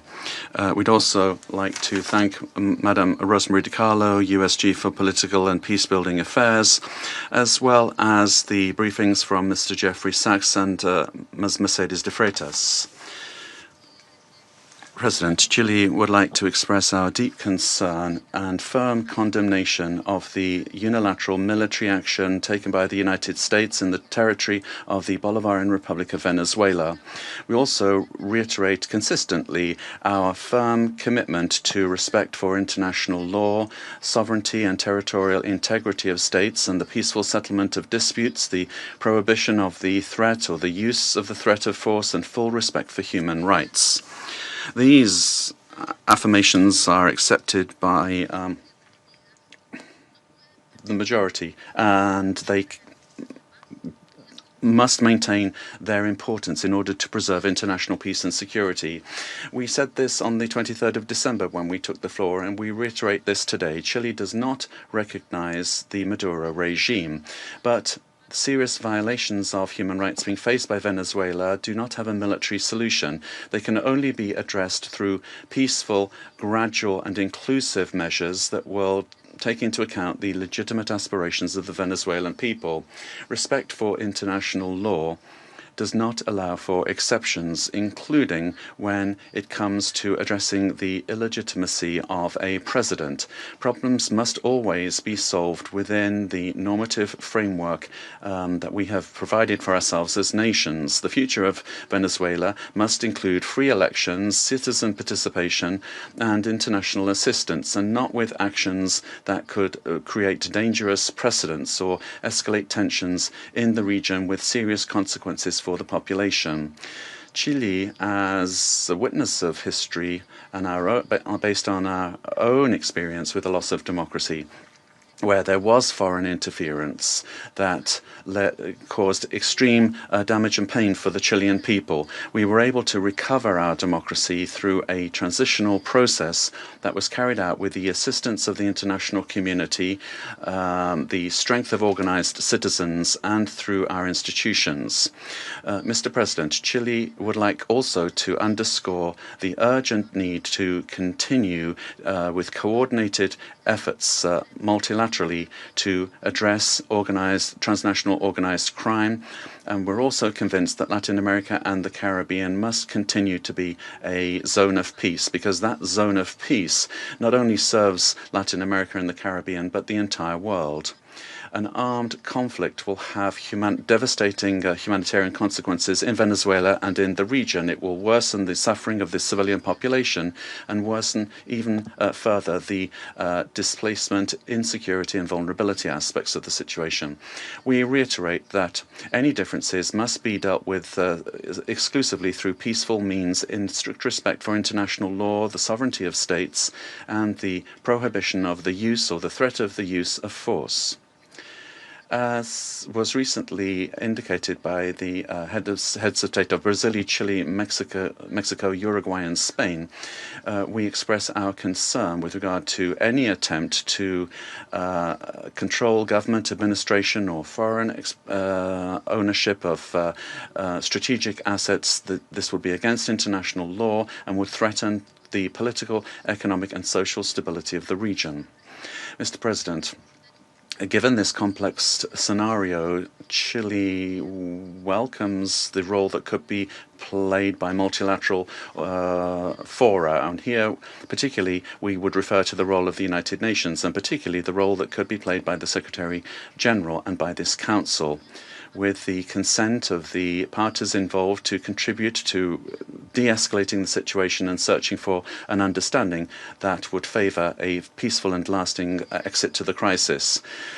Prudent leadership and experience of our organization, as well as the regional organizations and mechanisms, could be very relevant to avoid a further worsening of the situation and to keep open the channels of communication. Chile reiterates its preparedness to support constructive initiatives that will point in this direction and work together with countries of the region and with the international community for stability and mutual understanding and respect for the principles that underpin this organization. Thank you.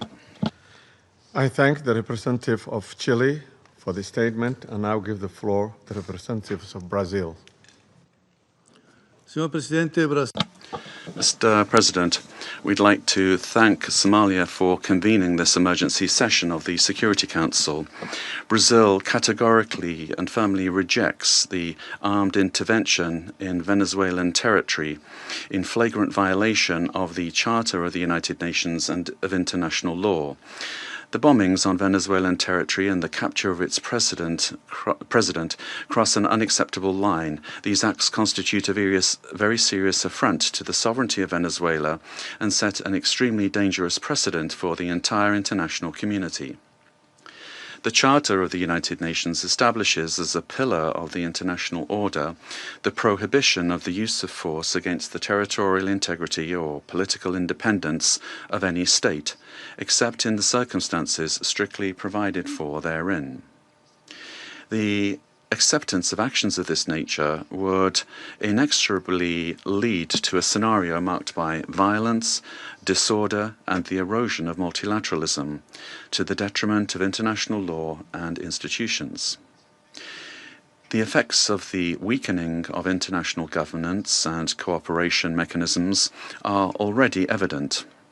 The record number since the Second World War of 61 active armed conflicts, the unprecedented figure of 117 million people in situations of humanitarian disaster around the world, reflecting the increase in wars, displacement, and crimes against humanity, such as the genocide in Gaza, and the global increase in military spending, which is approaching the historical mark of $2.7 trillion. As Brazil has reiterated on numerous occasions, the norms that govern coexistence among states are mandatory and universal. They do not admit exceptions based on ideological, geopolitical, political, economic, or any other kind of interests or projects.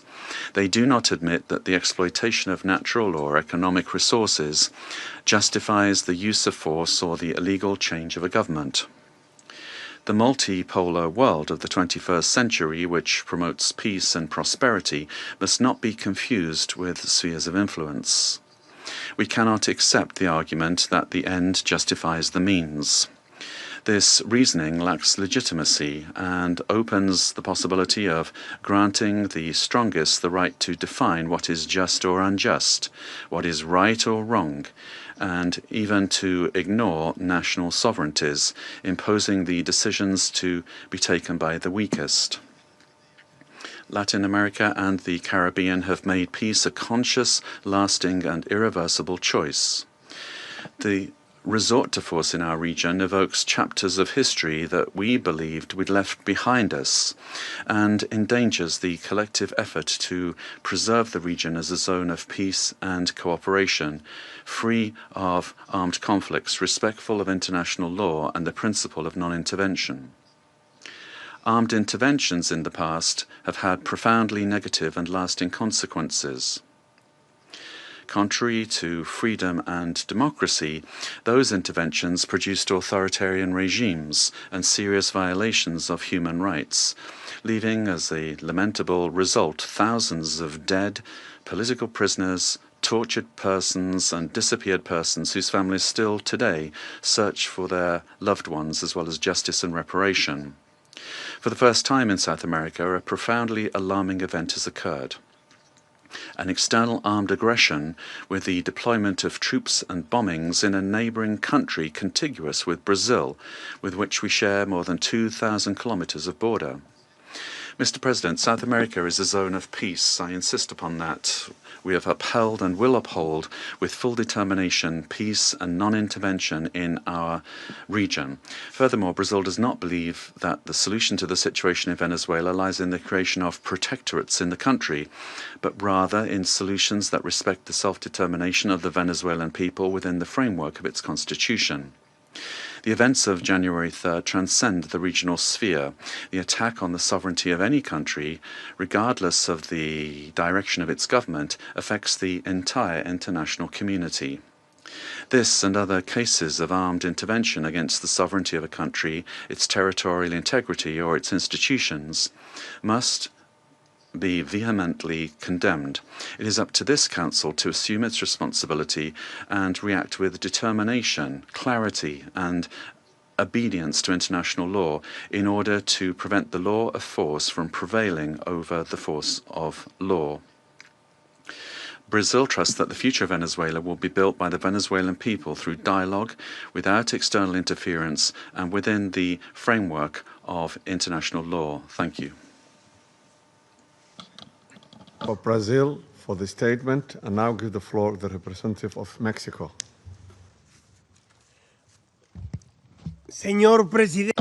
Mr. President, thank you for having convened this emergency meeting of the Council. The government of Mexico has already made its position clear with regard to our condemnation of the military aggression of January 3rd against targets in the territory of Venezuela, in clear violation of Article 2 of the Charter of the United Nations. These actions must not be allowed, as they constitute a severe blow to the Charter and to multilateralism. Mexico would like to clarify the following points. 4 points. Number one, the prohibition of the threat or the use of force against the sovereignty, territorial integrity, or political independence of any state is the foundation of international law, regardless of the country or the government involved.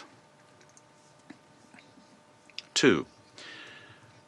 Rhetoric pointing towards the escalation or expansion of military actions, including to other countries in our region, threatens regional stability. 3.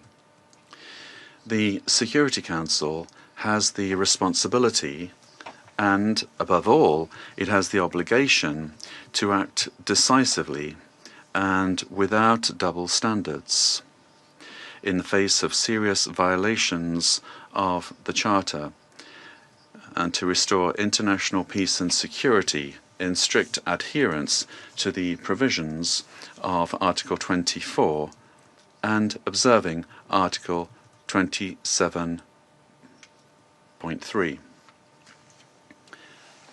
4.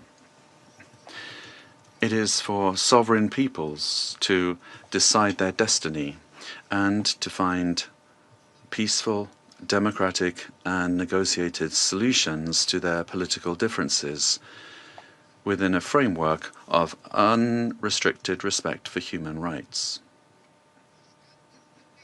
Regime change by external actors and the application of extraterritorial measures are not only acts contrary to international law, but historically, all they've done is exacerbate conflicts and weakened the social and political fabric of nations. Mr. President, esteemed colleagues, Despite the political differences among our governments, Latin America and the Caribbean has been forged as a zone of peace. Collectively, we have, for decades now, resorted to the available political and legal mechanisms available in order to peacefully settle disputes. The current violation of this fragile balance gravely endangers the political stability and the security of the region, as well as the well-being of our peoples. Those who justify these acts deny the independent history of Latin America and the Caribbean. Mexico, firm in its constitutional principles of foreign policy and its pacifist calling, emphatically reiterates that dialogue and negotiation are the only legitimate and effective ways to resolve existing differences. I reiterate the call of the President of Mexico for the UN to do more to resolve this and other conflicts, including through the good offices of its Secretary General. In view of the events of January 3rd, Mexico reaffirms its willingness to support any effort at facilitating dialogue, mediation, or providing assistance that promotes peace in the region. Finally, we cannot overlook the fact that this session of the Council has been held only now, when what we face is a serious situation that puts international peace and security at risk. Thank you. I thank the representative of Mexico for his statement and now give the floor to the representative of Paraguay. Gracias, señor presidente. Thank you, Mr. President. The delegation of Paraguay would like to thank the Presidency and the members of the Council for the opportunity to take the floor at this very important session. Paraguay has already pointed out the situation with regard to Venezuela under President Maduro and the Cartel de los Soles and the criminal organization that was formally declared as such by our national authorities, and his continued presence was a threat to the region. The exit of the leader of that terrorist organization should immediately lead to the restoration of democracy and to the rule of law in Venezuela, making it possible for the popular will expressed at the ballot box will be the foundation for reconstruction in Venezuela. We would also urgently call for the release of all political prisoners that are still in the prisons of that country, and we reiterate that a return to democratic institutions in Venezuela and the possibility for the legitimately elected authorities to resume their functions are fundamental steps for stability in the region. And finally, Paraguay reaffirms our historic commitment to the peaceful settlement of disputes, and we would observe the current events in Venezuela, and we would urge democratic means to be given priority for an ordered transition. Our commitment will continue to be to the democratic principles of the rule of law and peace in society. Thank you very much, Mr. President. I thank the representative of Paraguay for his statement and now give the floor to the representative of Cuba. Gracias, señor presidente. Thank you, Mr. President. Mr. President, Cuba aligns itself with the statement to be delivered by Eritrea on behalf of the group of friends of the United Nations and Uganda on behalf of the non-aligned movement. Since September of last year, Cuba has been denouncing the hegemonic and criminal plans of the United States and its aggressive projection against Venezuela and the region. We have clearly been exposed to the serious and unpredictable consequences of the irresponsible conduct of the U.S. government for the political, social, and economic stability of Latin America and the Caribbean, and more generally, for international peace and stability. On the 23rd of December, in this very body, we set out the sequence and escalation of actions carried out by the United States with the aim of overthrowing by force the legitimate and constitutional government of Venezuela and destroying the civic military union.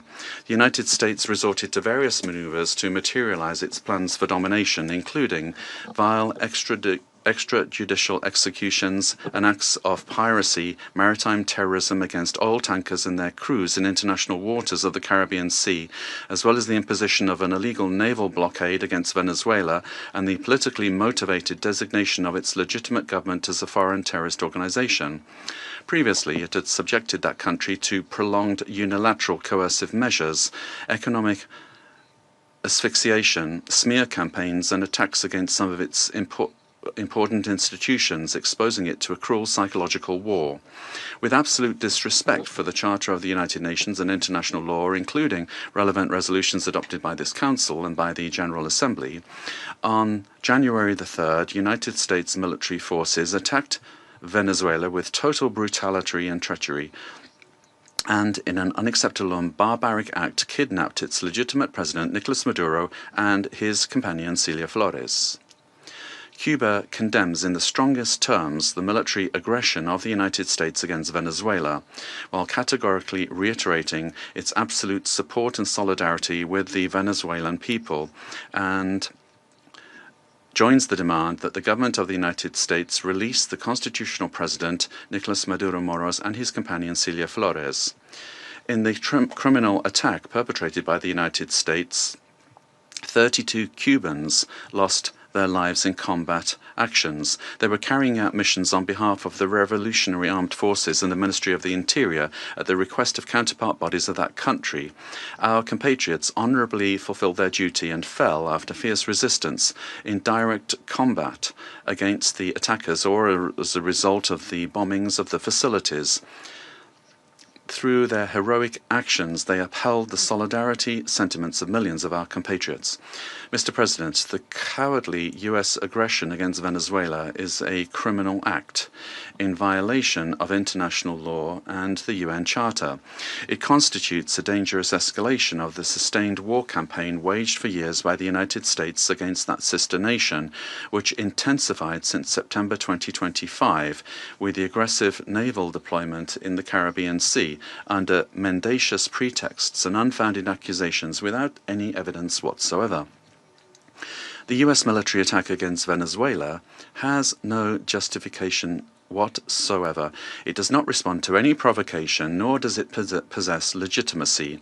It is based on the aberrant doctrine of peace through force and undermines the stability and peace that have characterized our Latin American and Caribbean region for years. It seeks to promote a change in the constitutional order of the Bolivarian Republic of Venezuela, freely chosen by its people. Its ultimate objective is not the false narrative of combating drug trafficking, but control over Venezuela's land and natural resources, as has been openly and shamelessly declared by President Trump and his Secretary of State. This is an imperialist and fascist aggression with objectives of domination that seeks to revive the U.S. hegemonic ambitions over our America, anchored in the outdated Monroe Doctrine. It also seeks to intimidate and subjugate the governments of Latin America and the Caribbean. Cuba calls for an urgent reaction from the international community against this criminal attack on Venezuela, a peaceful nation that has not attacked the United States or any other country.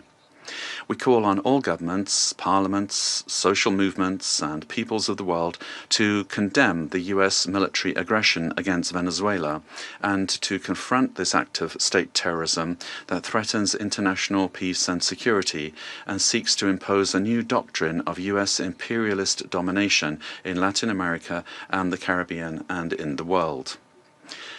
Mr. President, the recent statements about imperialist plans to steer Venezuela toward a supposed safe, appropriate and prudent transition are totally unacceptable. In the US vision of domination, this means imposing a puppet government functional to its predatory goals, particularly unrestricted access to and plundering of natural resources that, by right, belong to the Venezuelan people. Determining the destiny of Venezuela is an exclusive right of its people, without external interference.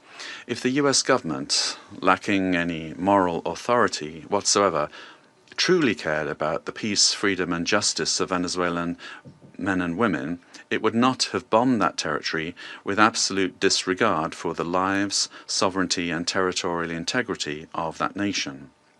I conclude by reaffirming our unwavering adherence to the proclamation of Latin America and the Caribbean as a zone of peace, and by calling for action with the firmness and determination that current circumstances demand, always in defense of international law and of a future of peace for all the peoples of our America and of the world. Thank you. I thank the representative of Cuba for the statement and now give the floor to the representative of Nicaragua. Muchas gracias. Thank you very much, Mr. President. Latin America and the Caribbean is a zone of peace, declared by the Community of Latin American and Caribbean States, CELAC, on behalf of all of the peoples and governments of our region.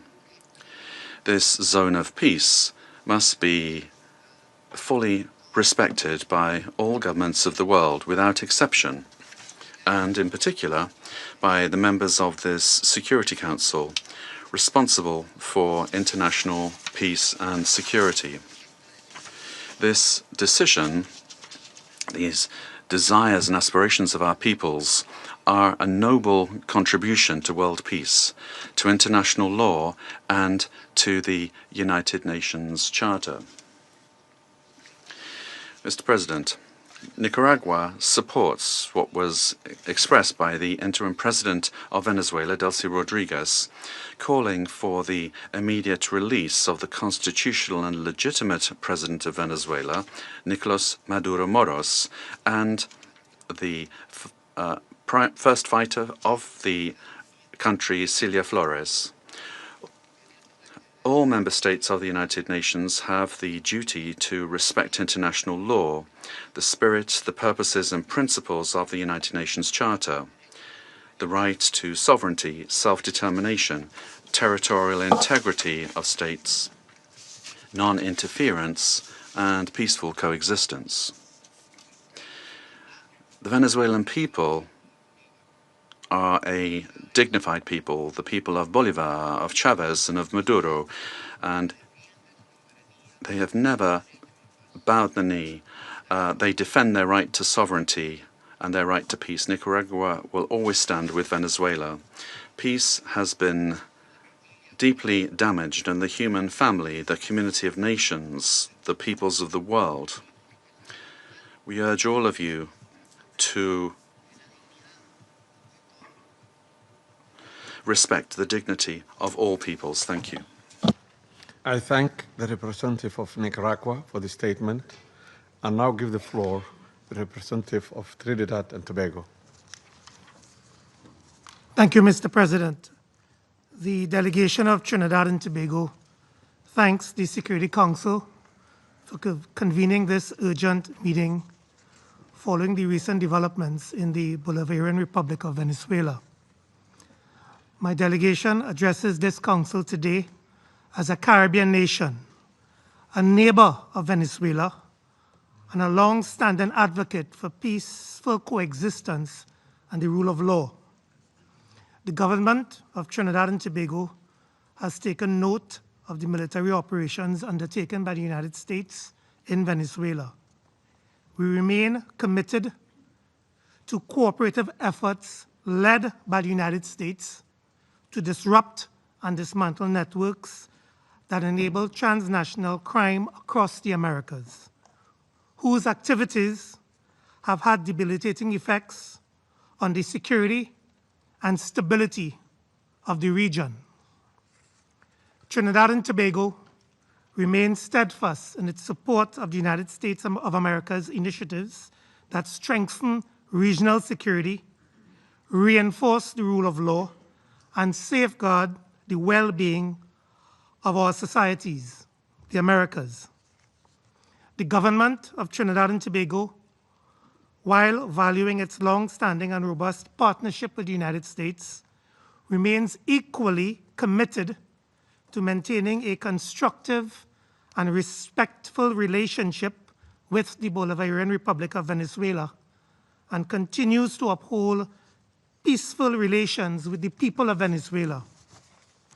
The delegation of Trinidad and Tobago wishes to underscore its long-standing relationship with both the United States and Venezuela and stands ready to work collaboratively with all partners who share the aspiration of a safer, more prosperous and stable hemisphere. Mr. President, I thank you. I thank the representative of Trinidad and Tobago and now give the floor to the representative of Spain. Mr. President, at the outset, allow me to congratulate you on assuming the monthly presidency of the United Nations Security Council and wish you every success in the discharge of your duties. I thank you for convening this important meeting, and I also extend my thanks to the Under-Secretary General and Head of Political and Peacebuilding Affairs of the United Nations, Madam Rosemary DiCarlo. Thank her for the information provided today. Spain would like to express our profound concern about what's happened in Venezuela. And as the Secretary General of the United Nations has noted, it constitutes a very worrying precedent with implications for the region and for the world. Respect for the principles of the Charter of the United Nations, particularly the sovereignty and territorial integrity of states and the prohibition of the use or the threat of use of force, is indispensable to ensure international coexistence. Spain defends the validity of an international order that is rules-based, where it is imperative, as set out in Article 2.3 of the Charter, to pursue the peaceful settlement of disputes. We consider that these actions constitute a very troubling precedent for regional peace and security, and we recall that the natural resources of a country are part of its sovereignty. We share the view that the fight against organized crime in the region is a priority, but that fight can only be waged through international cooperation. We also share the view that it is a priority to defend human rights and fundamental freedoms in Venezuela. Spain seeks to work for peace, stability, democracy, progress, and social justice, and that cannot be imposed by force. It can only come through broad dialogue among Venezuelans, leading to a peaceful and democratic Venezuelan solution. It must be the voice of the Venezuelan people that determines the destiny of Venezuela. Spain did not recognize the results of the most recent elections held in Venezuela in July 2024 and has been unequivocal in condemning any violations and threats to human rights. We have provided protection to opposition leaders who have been persecuted and have expressed firm rejection of any undemocratic conduct and abuses against the citizenry, but such condemnation can only be exercised with full respect for international law. Spain will work to unite Venezuelans, men and women, and is committed to dialogue and peace because force never brings more democracy. Thank you, Mr. President. I thank the representative of Spain, and I now give the floor to the representative of South Africa. Thank you, Mr. President. We wish to congratulate the Federal Republic of Somalia for assuming the rotating presidency of the United Nations Security Council for the month of January, and wish you and your delegation all the best in the execution of your responsibilities. We also wish to thank you for convening this debate and affording all UN member states to participate because the situation in Venezuela concerns all UN member states, given its implications for the credibility of the UN Charter and international law. Mr. President, integral to the maintenance of international peace and security since the establishment of the United Nations is the understanding that no nation can claim to be legally or morally superior to another. We are all nations born out of different histories and contexts, ascribing to the common values and principles enshrined in the Charter of the United Nations. Chief amongst these principles is the sovereign equality of all its members. By signing the Charter, we have all committed to settle our international disputes by peaceful means in such a manner that international peace, security, and justice are not endangered. We have also committed to refrain in our foreign relations from the threat or use of force against the territorial integrity or political independence of any state, or in any other manner inconsistent with the purposes and principles of the United Nations. The International Court of Justice has also previously affirmed that international law prohibits the use of force and intervention in another state's affairs. Due to the shortcomings of its predecessor, the League of Nations, the UN was created to prevent countries from resorting to conflict, to settle disputes and prohibit the use of force unless it is done in a legally prescribed manner. In doing so, the UN has played a pivotal role in ensuring peaceful existence amongst nations, including in ending the colonial subjugation by powerful countries over others, underpinned by respect for the equal rights of nations, large and small, and respect for the principle of equal rights and self-determination of peoples. Joining the organization and committing to its principles afforded protection to many of us, with the supposed assurance that no longer would one nation be seen as inferior to another. Unfortunately, when countries ignore the Charter and act contrary to its central premise, it undermines the credibility of the entire system in which we all undertake our international relations. The stability of the international system depends not only on the respect, but on the consistent application of these established legal norms. We all benefit from a rules-based international order based on international law. When we break those norms, we invite anarchy and an environment where might makes right, ignoring the complexity of interrelations and interdependence in our modern world. Mr. President, the unilateral military strikes carried out by the United States of America against Venezuela and the abduction of President Nicolás Maduro and his spouse from Venezuelan territory for transfer to the United States wantonly violates the sovereignty and territorial integrity and independence of Venezuela. These actions are also in stark contrast to our established legal norms, reinforcing the belief that might is right and undermining diplomacy. History has repeatedly demonstrated that military invasions against sovereign states yield only instability and deepen crises. Unlawful unilateral force of this nature undermines the stability of the international order and the principle of equality among nations. Such use of force also undermines the institutional infrastructure established to regulate relations among nations. We have seen examples of these in Libya, Iraq, and countless cases in Africa where foreign interventions and interference create security crises and undermine national governance institutions cultivated through nuanced and complex national contexts. South Africa stresses that allegations of internal governance challenges, human rights concerns, or acts of criminality by a head of state cannot justify a breach of the Charter's prohibition on the use of force, particularly Article 2.4 of the Charter. The peaceful resolution of disputes and internal matters must proceed in accordance with international law and through multilateral mechanisms. Additionally, under international law, a state has exclusive jurisdiction over persons and conduct within its own territory. Any enforcement of domestic law, including arrest by one state within the territory of another state without the state's consent, is an unlawful violation of sovereignty. There are recourse mechanisms at the disposal of states to implement international law. This includes taking action by bringing a case before the International Court of Justice or seeking action from the Security Council.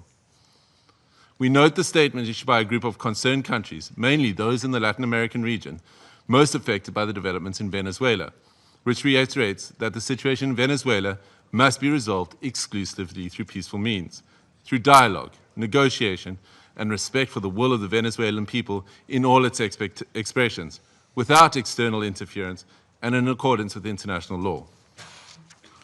Mr. President, each one of our countries, including our peoples, that are members of this organization and that are bound to its charters, have the right to determine our own democratic and political path. This inherent charter-given right to self-determination cannot and should not be abrogated.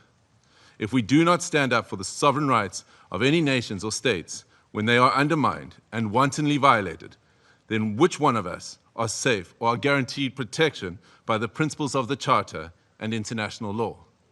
Failure to act decisively against such violations is a tantamount to inviting anarchy and normalizing the use of force and military might as the main form of discourse in international politics. This would be a regression into a world preceding the United Nations, a world that gave us two brutal world wars, and an international system prone to severe structural instability and lawlessness. We cannot afford to proceed into a complex future without the stability and protection afforded by international law. I thank you. I thank the representative of South Africa for his statement, and I now give the floor to the representative of Eritrea. Thank you, Mr. President. Allow me at the onset to congratulate Your Excellency and the government of the Federal Republic of Somalia on assuming the presidency of the Security Council for the month of January. We also extend our congratulations to Bahrain, Colombia, the Democratic Republic of Congo, Liberia, and Latvia on their election to the Security Council. As this is the first Security Council meeting of the year, allow me to pay tribute to the outgoing members, Algeria, Guyana, the Republic of Korea, Sierra Leone, and Slovenia, for their dedicated service and diligent work throughout their tenure of the Council. I read this statement on behalf of the Group of Friends in Defense of the United Nations Charter. The Group of Friends in Defense of the Charter of the United Nations condemns the most unequivocal and categoric manner the act of aggression perpetrated on 3rd January 2026 against the Bolivarian Republic of Venezuela by special forces of the United States of America, which included armed attacks against civilian and military objects in the capital city of Caracas, as well as in various other cities of the Venezuelan territory, and the illegal abduction of the President and First Lady of the Bolivarian Republic of Venezuela, His Excellency Mr. Nicolás Maduro Moros, and Her Excellency Mrs. Celia Flores de Maduro. The member states of the Group of Friends in Defense of the Charter of the United Nations expressed their serious concern at the impact of these series of armed attacks, particularly on civilians and their human rights to life, which have included military assaults with U.S. Special Forces, while emphasizing that such acts constitute a clear breach of international law and of each and every principle governing international relations, including those foreseen in the Charter of the United Nations. The Group of Friends of the Charter of the United Nations reiterates its firm support to the constitutional government of the Bolivarian Republic of Venezuela under the leadership of President Nicolás Maduro Moros, and emphasize the importance of ensuring strict respect for the inviolability of the immunities accorded to heads of states and government under international law, while renewing its unwavering solidarity with the Venezuelan people in their ongoing struggle for defending their homeland, including through the actions it may take within the framework of international law to exercise its inalienable right to self-defense. The member states of the Group of Friends in Defense of the Charter of the United Nations demand for the immediate cessation of all hostilities against the Bolivarian Republic of Venezuela, for the full respect for the sovereignty, territorial integrity, political independence, and inalienable right to self-determination of the Bolivarian Republic of Venezuela, for the immediate return of President Nicolás Maduro and First Lady Celia Flores de Maduro to the Venezuelan national territory, and for those responsible for these acts of aggression to be held accountable. The Group of Friends of the Charter of the United Nations firmly reject the remarks delivered by the President of the United States of America during the afternoon of 3rd January 2026, in which he not only threatened with additional airstrikes against the Venezuelan territory, but also claimed to resolve to occupy and govern the Bolivarian Republic of Venezuela and to exploit the natural resources and administer the wealth of that sisterly nation in what can only be described as the confession of a clear plan of annexation that foresees, among others, the complete obliteration of the inalienable rights of the Venezuelan people, as well as the fundamental rights of the Venezuelan state as a whole. The member states of the Group of Friends of the Defense of the Charter of the United Nations call on all relevant international bodies, including the Security Council and the General Assembly of the United Nations, to swiftly mobilize in order to uphold the purposes and principles enshrined in the Charter of the United Nations and to urgently take appropriate measures to avoid further escalation of the situation on the ground, particularly additional acts of aggression against the sovereignty and territorial integrity of the Bolivarian Republic of Venezuela, and preserve both regional and international peace and security. I thank you. I thank the representative of Eritrea for her statement, and I now give the floor to the representative of Islamic Republic of Iran. Thank you. In the name of God, the compassionate and merciful, thank you, Mr. President, for convening this emergency and important meeting.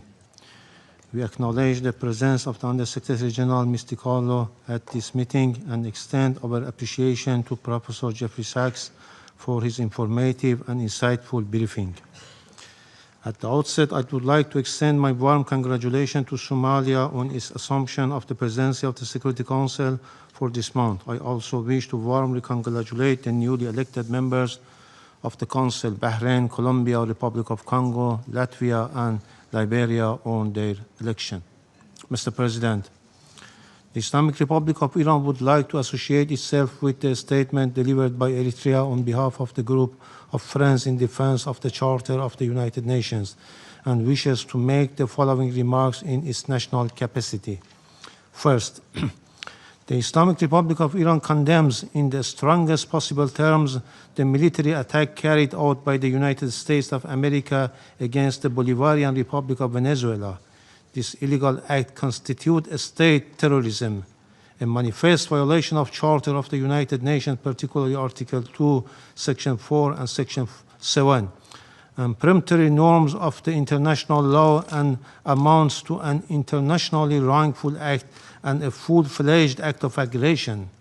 Such military aggression against an independent member state of the United Nations establishes a serious breach of regional and international peace and security, with far-reaching consequences for the international system as a whole. Second, the abduction of democratically elected president and the First Lady of the Bolivarian Republic of Venezuela by the United States constitute a flagrant violation of customary international law, including the principles of the inviolability of the immunities accorded to the heads of a state and government under international law, and represent a grave assault on the sovereign equality of states. The Islamic Republic of Iran recalls Venezuela's inherent right to self-defense and underscores the legal responsibility of the United Nations, in particular the Security Council, to take immediate measures to halt this unlawful aggression and to ensure accountability for all those responsible. Iran also affirms its full support for the people and legitimately elected government of the Bolivarian Republic of Venezuela. Third, the United States is openly seeking to substitute its domestic law for international law and the Charter of the United Nations. This represents a serious warning to the international community and to all member states. Such unlawful conduct strikes at the very foundations of the Charter-based international legal order and establishes a dangerous precedent that must be categorically and unequivocally rejected.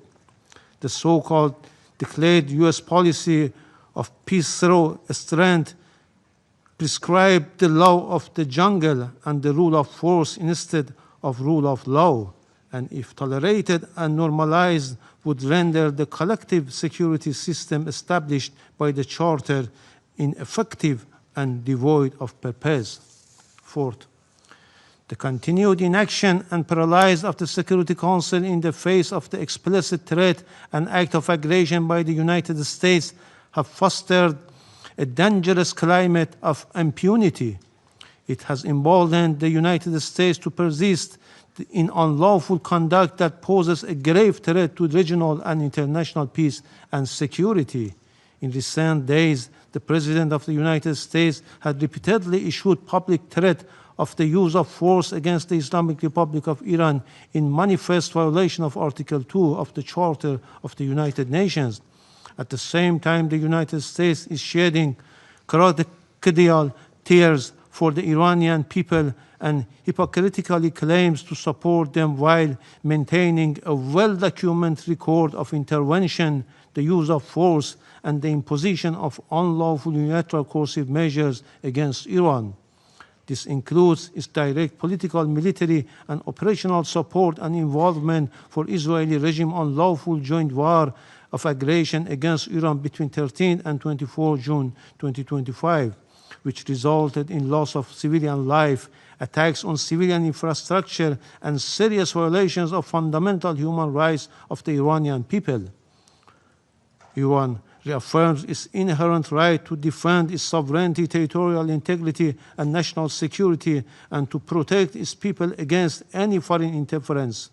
The United States of America will bear full responsibility for consequences arising from its unlawful threats and any ensuing escalation.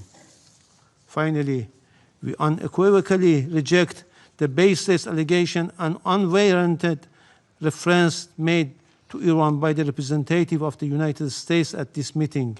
The facts on the ground are clear, speak loudly for themselves, and cannot be concealed by political rhetoric or manufactured narrative. I thank you. I thank the representative of Islamic Republic of Iran and now give the floor to the representative of Uganda. Thank you, Mr. President.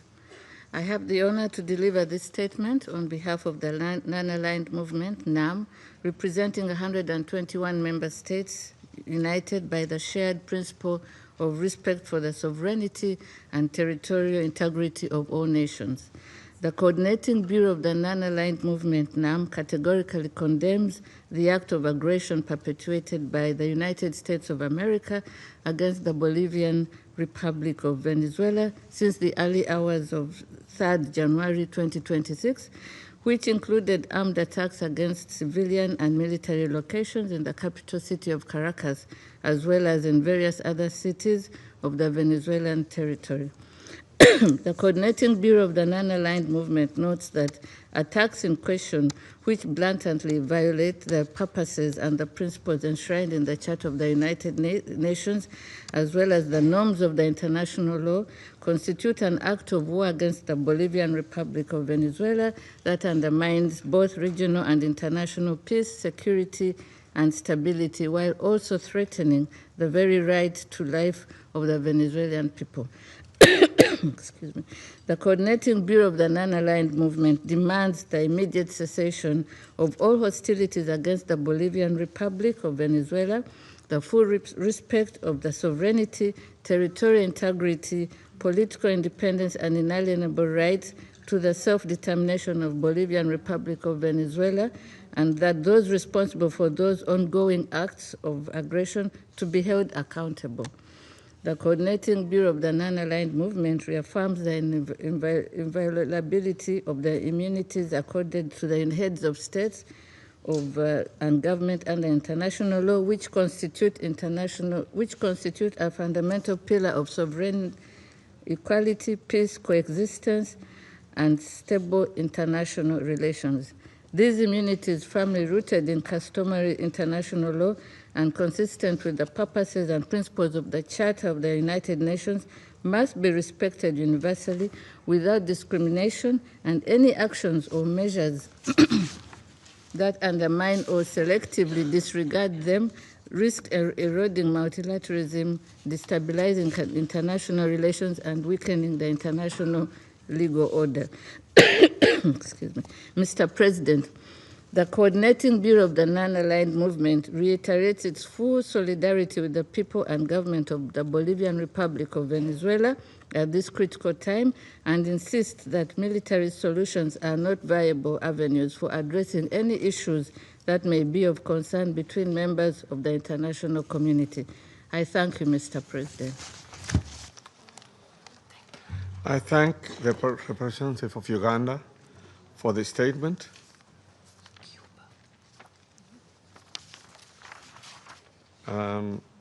I now give the floor to the representative of Cuba, who has asked for the floor to make a further statement.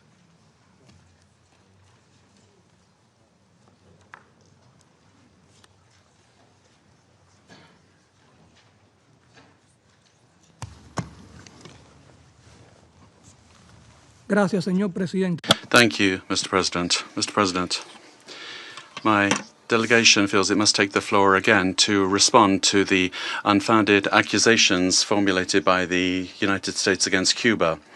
We are indignant that those that have led unilateral aggressions and systematic violations of international law pretend to judge other sovereign states with a totally immoral and irresponsible attitude lacking respect. We fundamentally reject the accusations that Cuba has intelligence assets in Venezuela.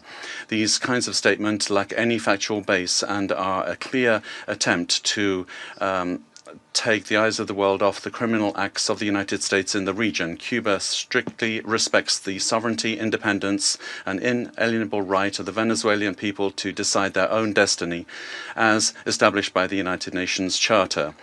Cooperation between both countries is in multiple spheres, has legitimate bases, and is based on bilateral agreements signed by both parties. As has been declared by the revolutionary government, the 32 combatants that fell in terrorist acts perpetrated by the United States were in missions of the revolutionary forces at the request of Venezuela. Those patriots were heroic in their action, showing solidarity with millions of Cubans. These accusations attempt to suggest that Cuba is involved in this way in Venezuela. We categorically reject that. Thank you. I thank the representative of Cuba for the statement. There is no more names inscribed on the list of speakers. The meeting is adjourned.